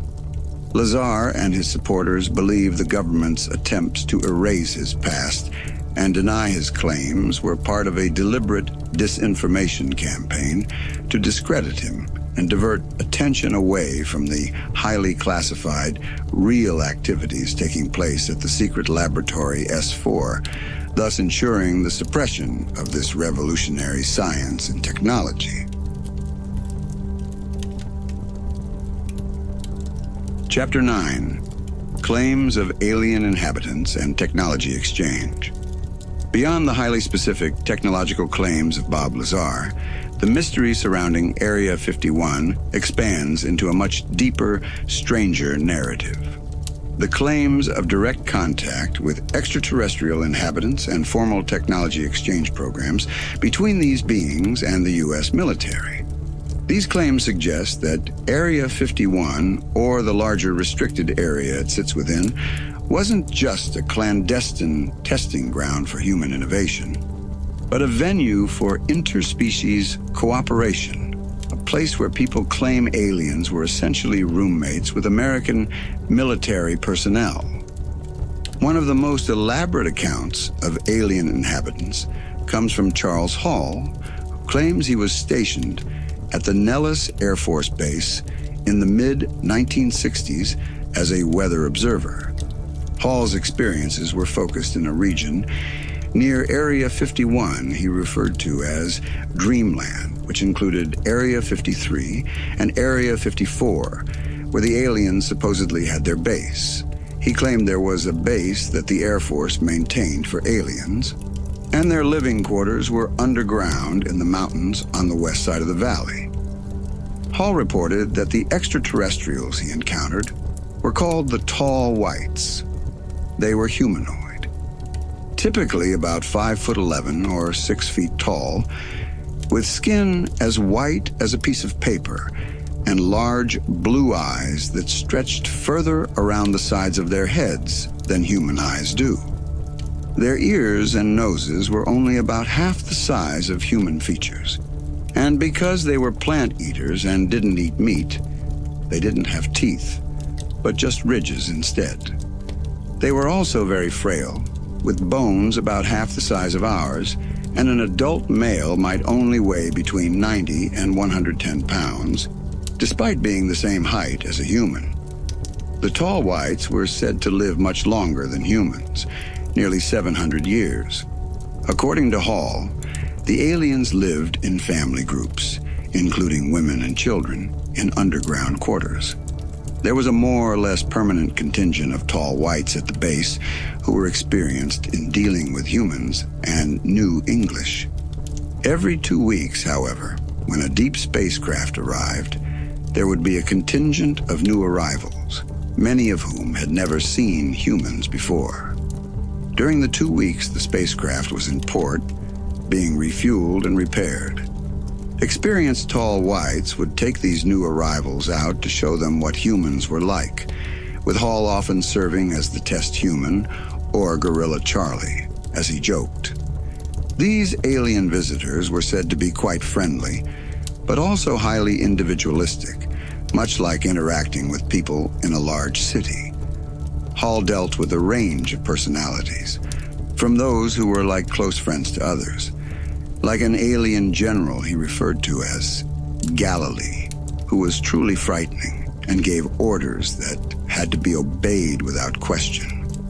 Hall claimed the tall whites wore suits at night that emitted a zone of fluorescent light and radioactive particles. These suits protected them and also allowed them to levitate, especially the children, who would often play with this ability.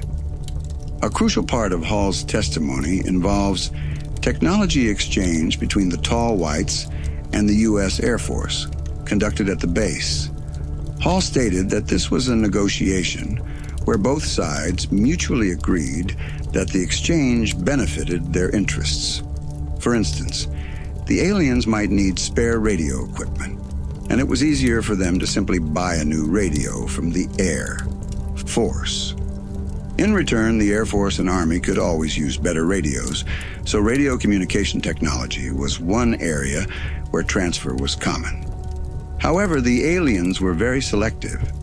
They were not willing to share the secret to how they traveled faster than light, as they didn't see it as being in their interest for the U.S. to have spacecraft traveling faster than the speed of light with nuclear weapons on board heading for their home planet. Hall claimed he was on board one of the scout craft, a smaller ship used for close-range movement, and observed that it was made completely out of ordinary American parts. It looked like an RV trailer on the inside, with items like a microwave oven with its mechanical door removed and replaced with coils to prevent microwaves from escaping, and overhead compartments made by a company called Airstream. Hall even noted that the craft had parts that still bore the mold markings of American manufacturers like Lockheed and Boeing. Hall, who held a master's degree in nuclear physics, believed he figured out the general workings of their propulsion system, which he called the Hall photon theory. He stated that their scout craft and deep spacecraft used a double hull construction with fiber optic windings between the hulls. Like an electromagnet uses electrons on copper coils, the alien craft used subatomic particles accelerated into the fiber optics to amplify an anti-gravity field. The core of the propulsion was the use of particle generators that looked like batteries, creating and accelerating these particles into the fiber optics, which then amplified the anti-gravity field. The scout craft, when sitting unpowered in the desert, would look like a white ellipsoid with the windows. When powered up, it would take on a fuzzy appearance from the outer field, protecting it from space radiation. And it was capable of tremendous performance, accelerating from 0 to 8,000 miles an hour in just a short distance and stopping again. The people on board didn't need to be belted in because they didn't feel the force of acceleration, as the craft was operating within a gravity field. Separately, the sensational claims of Bob Lazar, the purported propulsion engineer at the secret S4 laboratory, also detail incredible technology related to unknown fuel sources and gravity wave mechanics. Lazar claimed the core of the alien power source was an antimatter reactor fueled by element 115, a heavy element not on the periodic chart at the time. This element, he said, produced its own gravitational energy, which was then amplified by 3 equidistant gravity amplifiers inside the craft to create a localized distortion in space and time, causing the craft to fall forward without the need for thrust or exhaust. Lazar asserted that the technology he saw could not have been made by human beings under any circumstances. Lazar maintained that he never saw a live alien at S4, though he once glanced through a window and saw 2 men in white lab coats looking down and talking to what he thought was a small doll or character with long arms sitting in a chair.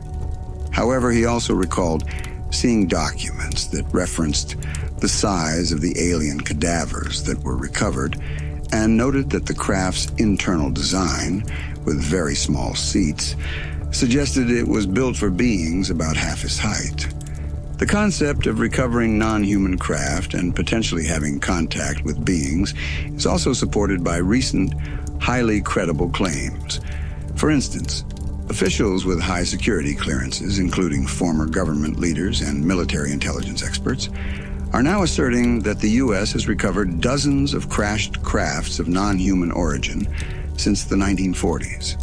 Some reports even suggest that 4 non-human bodies were recovered from the Roswell crash, and the materials and bodies were sent to military bases for study. One report even alleges a contact event at Hellerman Air Force Base, where 2 non-human crafts approached the base, one landed, and beings walked out, and interacted with Air Force and CIA officials. The descriptions of the recovered non-human bodies recovered in some of these crafts are reported to look different, suggesting multiple species. These include descriptions very similar to those depicted in Close Encounters of the Third Kind, as well as reports of small, non-sentient bots or workers used by taller, more intelligent beings. Whether these stories of alien inhabitants and technology exchange are true, they form a consistent, deep layer of the Area 51 mystery. The claims describe a secret world of advanced anti-gravity technology, unknown elements, and cooperation between human and non-human intelligence. A world where the biggest secret wasn't the U-2 or the stealth fighter, but the suppression of extremely advanced technology and unknown science that could change everything we know about physics and our place in the universe.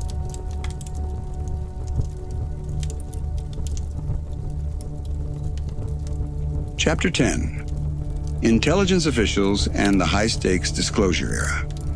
The Central Intelligence Agency, or the CIA, finally admitted that the enormous clandestine base known as Area 51 was real in August of 2013.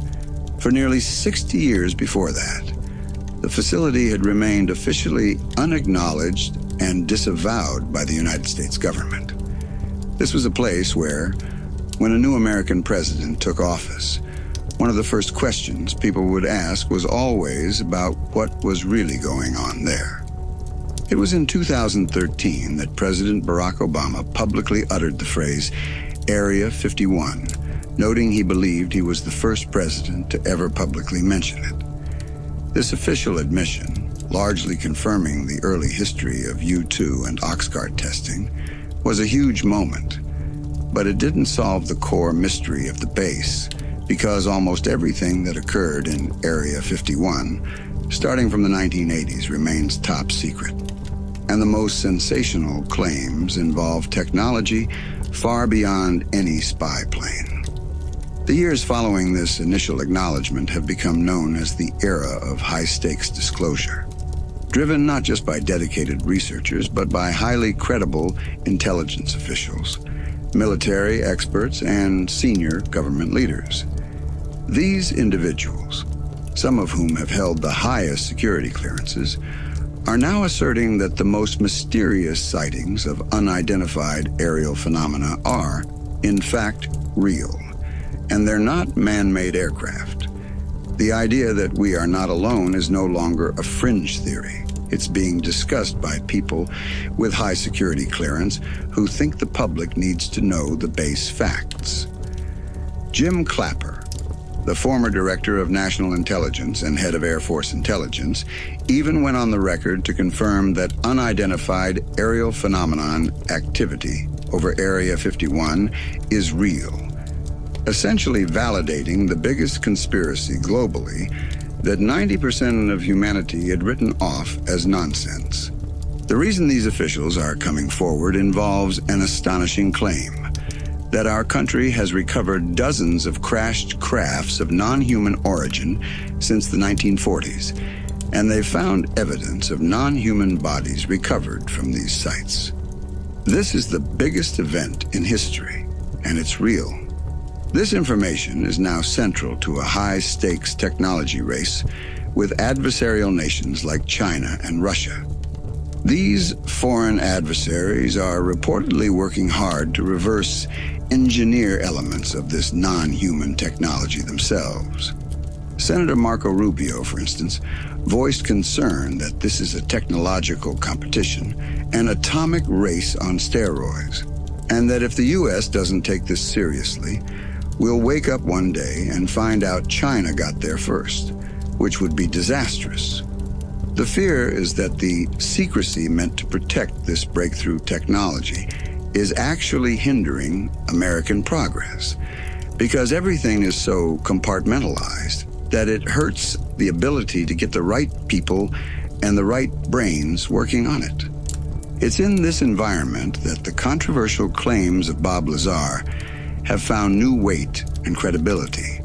Lazar, who claimed to work on reverse engineering alien spacecraft at the secret S-4 facility near Area 51 in the late 1980s, introduced concepts that were previously considered impossible or science fiction. He described the propulsion as a gravity drive system powered by element 115, an element that wasn't on the periodic chart at the time, but was later synthesized in 2004. When Lazar's description of the craft's physics, creating a localized distortion in space and time that negates inertia and allows the craft to move silently and at impossible speeds, is heard alongside modern military reports like the Tic Tac unidentified aerial phenomenon case. The descriptions align strikingly. Lazar insisted that the technology he saw could not have been made by human beings under any circumstances in any country, period. His story also contained specific details that were later verified, such as the existence of S-4, the use of a unique hand scanner technology for access control, and the fact that Mike Thigpen, a person he named, actually worked for a federal agency conducting background checks in Las Vegas in 1989. Though initially widely dismissed, Lazar's consistency and the later validation of some of his technical claims suggest he was exposed to highly advanced, real concepts. The reason the government, or elements within it, has struggled to release this information is deeply linked to the decades of official denial and highly classified activities at places like Area 51. The cover-up involved misappropriation of enormous amounts of money, estimated over $1 trillion since the 1940s, and lying to Congress and even sitting presidents. When President Bill Clinton ordered an investigation into controversial nuclear tests in Nevada, some points concerning Area 51 were removed from the commission's findings because even the president did not have the necessary level of access to that data. Furthermore, private defense contractors who have had control of the legacy retrieval and reverse engineering programs are accused of taking advancements and slipping them into commercialized products for their own financial gain, not necessarily for the benefit of national security, further complicating disclosure. This is especially problematic since Congress has largely lost oversight of these programs. The high stakes are compounded by the fact that the original stigma surrounding unidentified flying objects was intentionally created by the CIA in the 1950s as a psychological operation to make people think they were crazy if they spoke about strange sightings, providing the perfect cover for clandestine aircraft testing like the U-2. This history of extreme secrecy, threat exploitation, and alleged non-human contact has led to a situation where many high-level officials now believe that full transparency is necessary to move forward. They believe the public must know the base facts that can be lawfully disclosed. The concern is that if the government continues its policy of denial and secrecy, it will suffer a catastrophic strategic surprise at the hands of adversaries who have successfully reverse-engineered the non-human technology first. The only way to combat this is to bring the best minds and resources to bear on the problem, which many officials believe requires mass amnesty for those who lied to Congress about the secret funding, and a complete reversal of the decades-long cover-up. This continuing battle for disclosure means that while the base at Groom Lake is now officially acknowledged, its current activities remain hidden, maintaining its legacy as the ultimate technological laboratory, still light years ahead of any other nation, and ensuring that the most sensitive information about its programs remains wrapped in mystery. Until a sitting president steps to the microphone and officially confirms the recovery of non-human technology, the true, full history of Area 51 remains incomplete. Chapter 11. The Tic Tac Incident and Verified Military Encounters. The official acknowledgement of Area 51 in 2013 was just the beginning of a larger story, one that soon transitioned from historical confirmation to modern, high-stakes revelations, often driven by the verified testimony of trained military personnel. This new era of disclosure, where people with high security clearances are asserting that unidentified aerial phenomena are real and pose a technological threat, has cast the decades-old secrecy of Area 51 in a completely new light. The government's decision to finally admit the base existed came almost 60 years after its creation, confirming its role in Cold War espionage with planes like the U-2 and the A-12, but it didn't touch the deep secrets of the modern era, especially the unbelievable claims of non-human technology. Central to this modern discussion is what is known as the Tic Tac Incident, an event that occurred in 2004 off the coast of California and Nevada. It's been widely discussed and involves U.S. Navy pilots encountering an object whose movements utterly defied known physics, making it a pivotal moment in the public conversation about unidentified aerial phenomenon.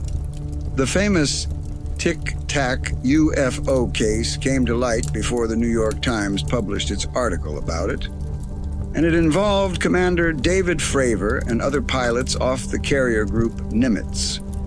The incident began when radar systems detected objects dropping from 80,000 feet to just 50 feet above the water in less than a second. An astonishing feat of speed and descent that couldn't be performed by any conventional aircraft. Commander Fravor visually saw the object, which looked like a tic-tac, and he described its maneuvers as defying inertia, capable of doing things like going from a dead stop to several thousand miles an hour, and then stopping cold and vanishing in place. One pilot filmed the object with a FLIR pod. An analysis of this footage is critical to understanding the phenomena. The Tic Tac craft displayed performance characteristics that were considered impossible, moving at incredible speeds and making maneuvers such as a 90 or 120-degree turn without decelerating. One scientist involved in an unidentified aerial phenomenon program for the government calculated that the energy required for the Tic Tac to perform its maneuvers, going from sea level to 80,000 feet, hovering in space and then returning, doing this for hours, was equivalent to the electrical output of the entire United States for perhaps a week. Commander Fravor, the F-18 pilot who was sent out to investigate, had eyes on the object for over 5 minutes. He noted that the object was moving like a ping-pong ball in a cup, shaking back and forth, indicating moves that seemed completely unconstrained by physics. The official reports indicate that the object moved to Fravor's next designated location before he even knew where that location was going to be.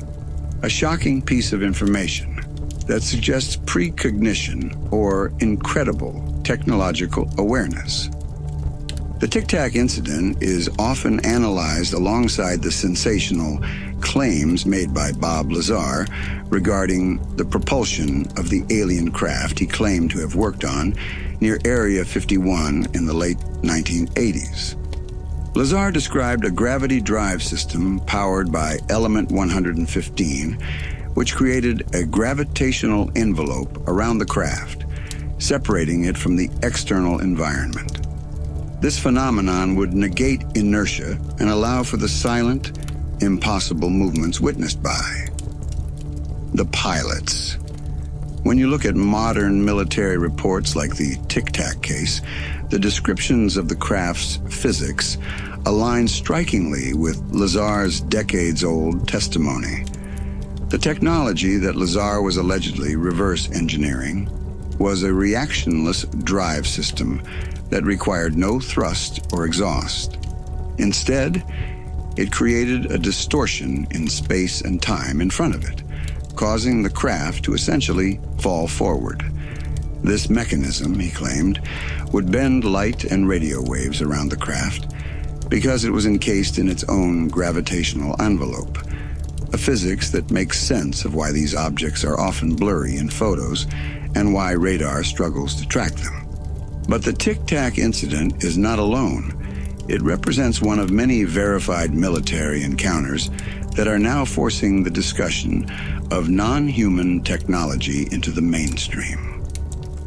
Jim Clapper, the former director of National Intelligence and head of Air Force Intelligence, confirmed on the record that unidentified aerial phenomenon activity over Area 51 is real, essentially validating the biggest global conspiracy that many had written off.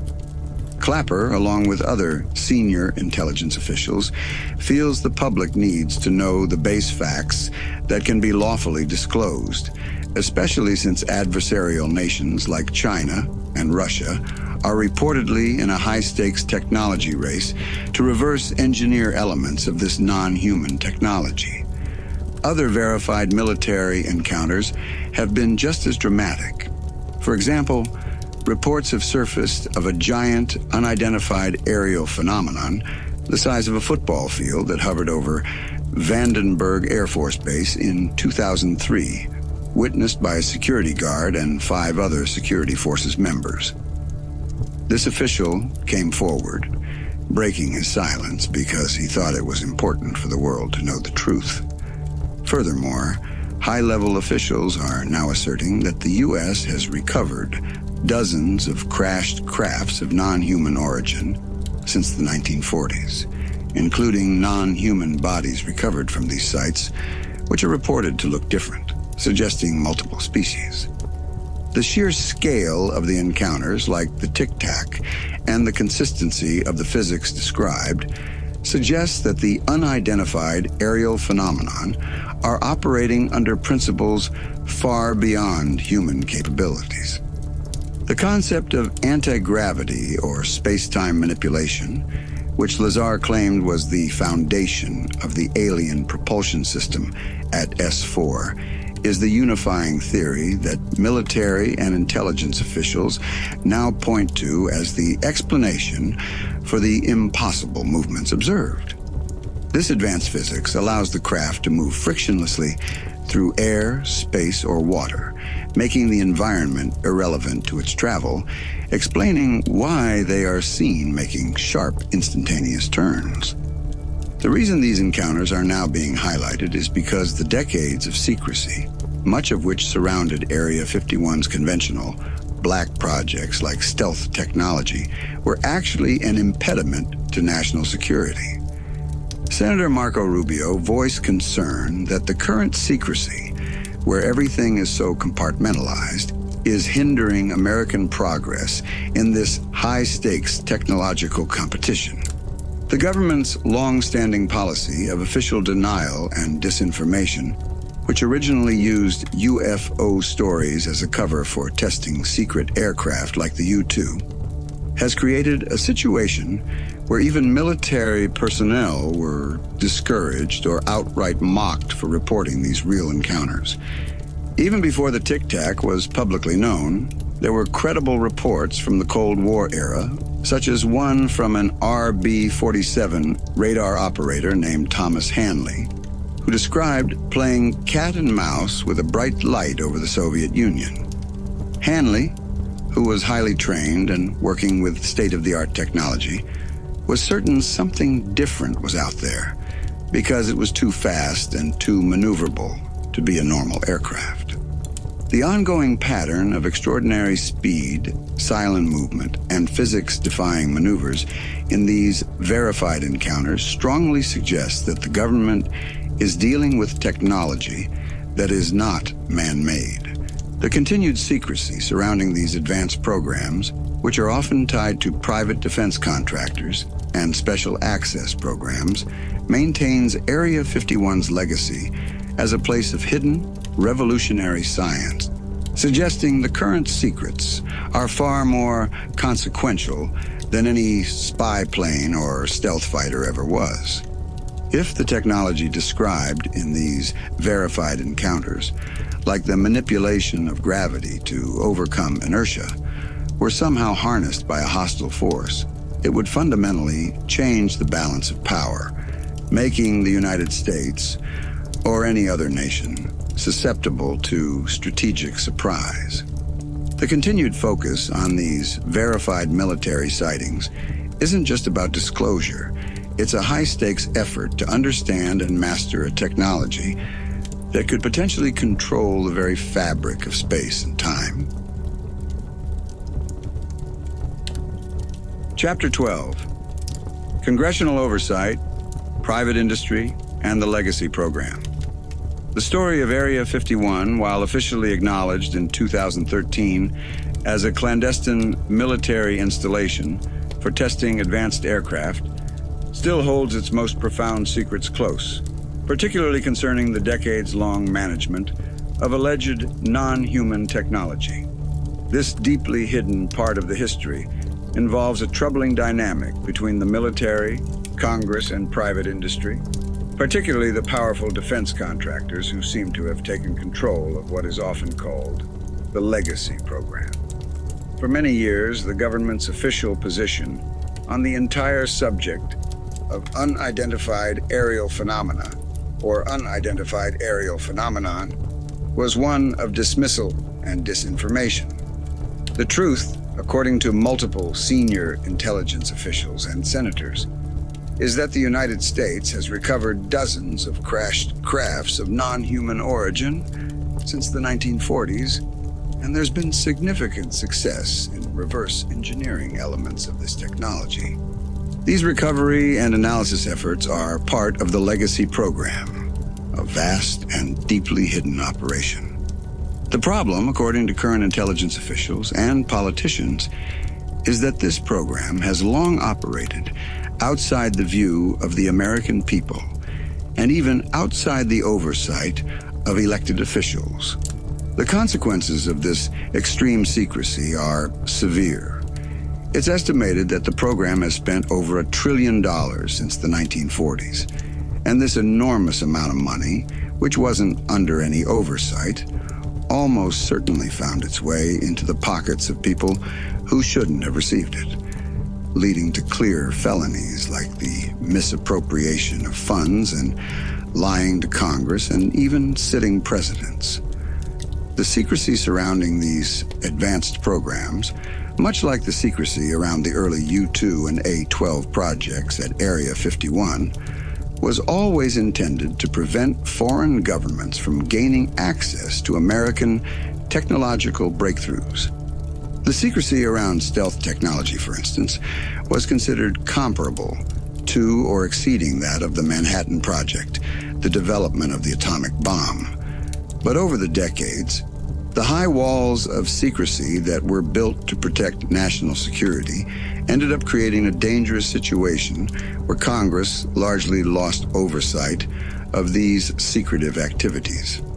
The Legacy Program, the repository of this recovered technology, has been increasingly controlled by private defense contractors, including large firms like Lockheed Martin, Northrop Grumman, and Raytheon. They possess the engineering skills and technical know-how necessary for the reverse engineering work, and they've been receiving enormous amounts of money to conduct these highly classified programs.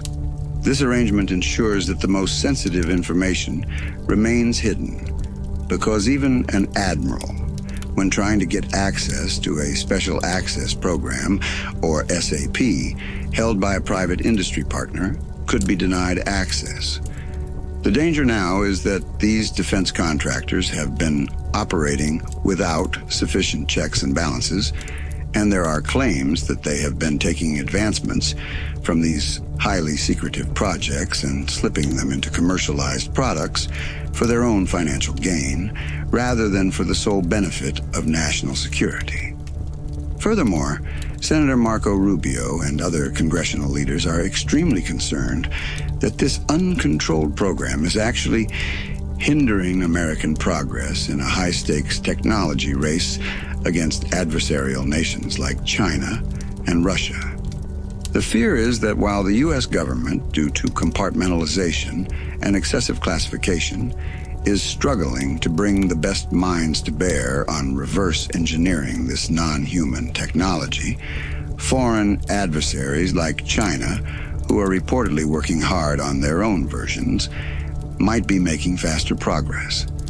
Rubio, who has held senior positions on the Senate Intelligence Committee, has voiced concern that if the U.S. doesn't take this technological competition seriously, we could wake up one day and find out China got there first, which he described as a disastrous scenario. In the past, the government's policy of denial regarding unidentified flying objects was an intentional disinformation campaign orchestrated by the CIA, using the flying saucer rumors as a perfect cover for testing clandestine aircraft like the U-2. This operation, a psychological tool meant to make people think they were crazy if they spoke about strange sightings, worked incredibly well, creating a stigma that persists even today. But now that old stigma and the decades of secrecy are preventing the country from being transparent and effective in dealing with the real threat of non-human technology. This ongoing struggle for truth and transparency is why many high-level officials and military figures are breaking their silence. They believe the public must know the base facts that can be lawfully disclosed because the alternative, strategic surprise from an adversary possessing technology that can manipulate gravity, is unthinkable. The full extent of the cover-up, if ever revealed, would likely expose a massive criminal enterprise involving the misappropriation of $1 trillion and lies told to the highest offices in the land. This is the main fear for people who might be considering full disclosure, because it would immediately raise demands for accountability, finger-pointing, and potentially ruin the reputations of thousands of people, even those who were simply doing their job under orders. The situation has led some officials to believe that the only way forward is through some sort of mass amnesty for those who lied about the secret funding, combined with stronger legal whistleblower protections. Senator Rubio believes the goal isn't to punish anyone, but rather to find out what they learned because taxpayers paid for it. And it's in the nation's interest to bring this information under control before a catastrophic strategic surprise occurs. In essence, Area 51's journey from a secret Cold War airbase to a symbol of extraterrestrial secrets is interwoven with the narrative of unchecked government power and the rise of the military-industrial complex. The Legacy program, controlling technology that could redefine physics, operates as an untouchable entity, a reminder of the warning given by President Eisenhower about the potential for unchecked power threatening democratic processes. The base, always light years ahead of any other nation in technology, is now caught between a history of necessary secrecy and a future demanding transparency to secure its technological lead. It's a complex riddle where the biggest hurdle isn't cracking alien propulsion, but navigating the human consequences of nearly a century of lies. Chapter 13. Unidentified Aerial Phenomenon, Monitoring of Nuclear Assets and Biological Encounters. The deepest, most unsettling part of the area. 51 Mystery involves the claim that advanced, non-human intelligence isn't just lurking, but is actively monitoring humanity's development, especially our capacity for self-destruction. This fear is rooted in numerous reported incidents of unidentified aerial phenomena, showing a humanity's development, especially our capacity for self-destruction. This fear is rooted in numerous reported incidents of unidentified aerial phenomena, or unidentified aerial phenomenon, showing a keen interest in the most dangerous technology we possess, our nuclear assets. This is not just speculation. High-level intelligence officials and military experts, some with the highest security clearances, are now asserting that unidentified aerial phenomenon activity is real, and the persistent monitoring of nuclear sites has been a recurring theme for decades. These encounters involve objects hovering over missile silos, nuclear-powered aircraft carriers, and even tracking missile launches, suggesting a focused interest in our nuclear capabilities. The monitoring is so strong that the Unidentified Aerial Phenomenon Task Force, a government program, once created a plan to lure in unidentified aerial phenomenon with nuclear elements, successfully attracting the objects and collecting significant data. One of the more alarming beliefs within certain military intelligence communities was that nuclear weapon testing, specifically high-altitude nuclear testing conducted in the 1950s, had a ripple effect that could actually down these unidentified aerial phenomena. This realization allegedly led to a dangerous situation where the U.S. military reportedly started conducting tests with the intention of taking down these objects. This risky strategy, described as fishing with dynamite, risked accidentally provoking a nuclear conflict with other nations unaware of the true target, and picked a fight with a technologically superior species. The sheer recklessness of actions like launching nuclear bombs into space during Operation Starfish Prime, blowing holes through the Van Allen radiation belts, suggests an immense disregard for the consequences. The military encounters that have recently gained public attention, such as the Tic Tac incident in 2004, often occurred near nuclear platforms. The Tic Tac, observed off the coast by the nuclear-powered aircraft carrier group Nimitz, displayed physics-defying performance, moving at incredible speeds and making impossible maneuvers. One scientist calculated that the energy required for the Tic Tac to perform its maneuvers was equivalent to the electrical output of the entire United States for perhaps a week, indicating a power source far beyond current human capability. These technologically advanced objects, which defy inertia and conventional physics, are often described as being encased in a gravitational envelope or warp bubble. This localized distortion of space-time separates the craft from its environment, making the medium it moves through, whether air, space, or water, irrelevant. This is why the unidentified aerial phenomenon are capable of moving silently and without friction through the atmosphere, or even underwater, as some pilots and analysts have suggested. When the conversation shifts from technology to the beings themselves, the accounts become even stranger, revolving around claims of biological encounters and their sometimes severe consequences. High-level officials are asserting that the U.S. has recovered dozens of crashed crafts of non-human origin since the 1940s, and they found evidence of non-human bodies. These recovered bodies are reported to look different, suggesting multiple species. The descriptions include small, non-sentient bots, or workers used by taller, more intelligent beings, as well as beings that resemble the creatures depicted in Close Encounters of the Third Kind, described as tall, slender humanoids. Bob Lazar, the purported propulsion engineer at the secret S4 laboratory, recalled seeing documents that referenced the size of alien cadavers, and noted that the small seats inside the recovered craft suggested they were built for beings about half his height. The biological aspect of these encounters is deeply disturbing because of the reported health injuries sustained by those who get too close to the craft or the recovered materials. People exposed to the energy fields of these objects have suffered biological effects, like developing severe autoimmune issues or dying of cancer.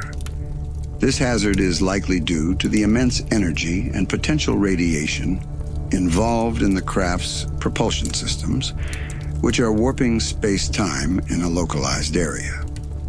One Department of Defense official who had an unidentified aerial phenomenon above his house and went out to look at it, experienced symptoms consistent with a directed energy attack that resulted in cancer.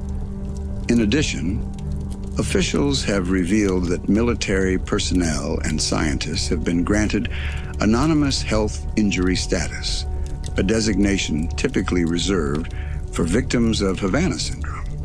Because of these encounters, even interactions that aren't fatal can be deeply invasive and manipulative.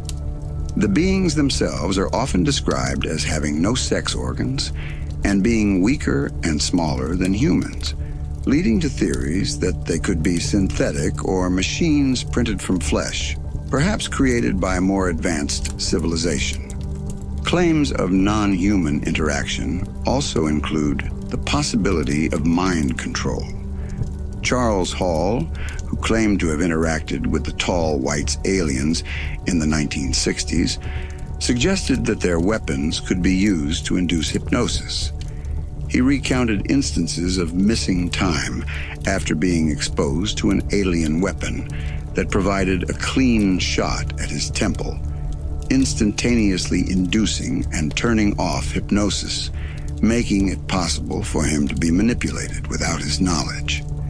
This ability to manipulate memory raises significant questions about the reliability of any witness who has been directly exposed to these beings. Another perplexing claim related to biological observation is the suggestion that non-human entities view humanity in a unique way. Bob Lazar reported seeing documents that referenced humans as containers, which he interpreted as containers of souls, an unsettling idea that suggests humanity may be viewed as property or a commodity by these advanced visitors.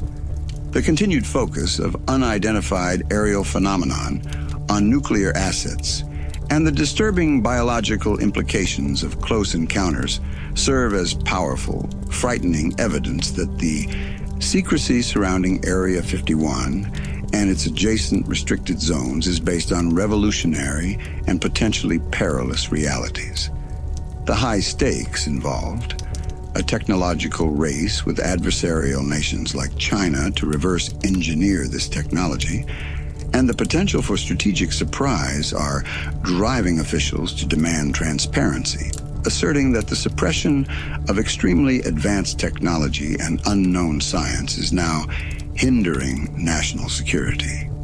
The underlying message is that the U.S. is dealing with a phenomenon that is light years ahead of any terrestrial nation, and the biggest secret isn't the stealth fighter, but the fundamental nature of our universe and our place in it. Chapter 14. Reverse Engineering the Warp Bubble and Advanced Non-Human Physics. The deepest secrets of Area 51, or the clandestine laboratories connected to it, aren't about stealth coatings or hypersonic engines, but about achieving the scientific Holy Grail. Reverse engineering the warp bubble and advanced non-human physics. This is the realm of true science fiction becoming science fact, where the technology in question doesn't just exceed current human ability, it redefines the very laws of physics we thought were unbreakable.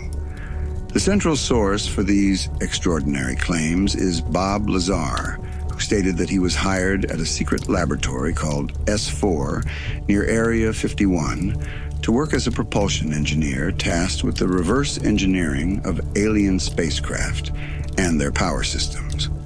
He worked on one model, which he called the Sport model, one of 9 such extraterrestrial craft that he claimed were housed there. Lazar was adamant that this technology could not have been made by human beings under any circumstances in any country, period. Lazar described the key components of this alien technology. The power source was an antimatter reactor fueled by a heavy element called element 115, which he claimed was stable and produced its own gravitational energy. This was a shocking concept, as science doesn't even know what gravity is, much less how to produce or control it. Yet this device was allegedly doing exactly that, using it as a propulsion system. Element 115 was the fuel that made the reactor work. Lazar gained hands-on experience with the reactor, a small hemisphere-shaped device.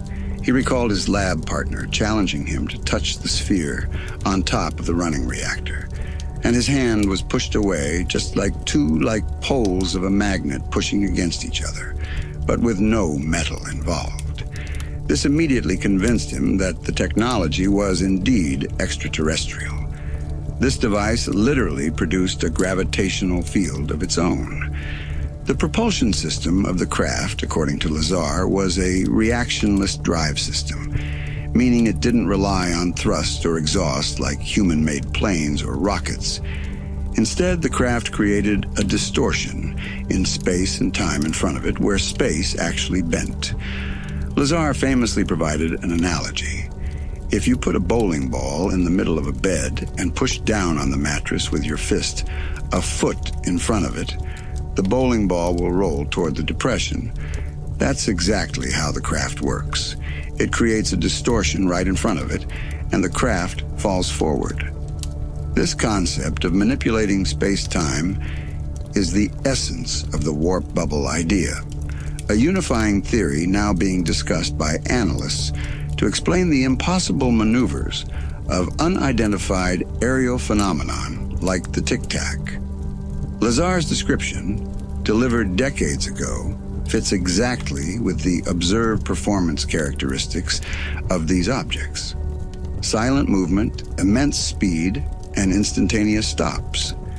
Inside the craft, the core reactor powered 3 equidistant gravity amplifiers, which directed the resulting anti-gravity wave through waveguides and into the gravity emitters at the bottom. This allowed the craft to fly belly first and focus on a destination, creating a gravitational envelope or bubble around itself. This bubble essentially separates the physics inside the craft from the external environment, meaning inertia would not affect it, and those inside would not feel the crushing forces of rapid acceleration or turning. The existence of this advanced technology, whether discovered at Area 51 or the nearby S4, is now a central topic for high-level intelligence officials.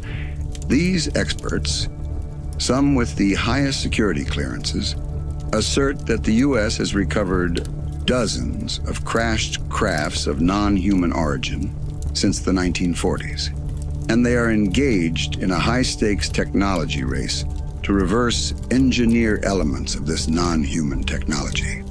They fear that adversarial nations like China and Russia are also working hard on their own programs, making it an atomic race on steroids.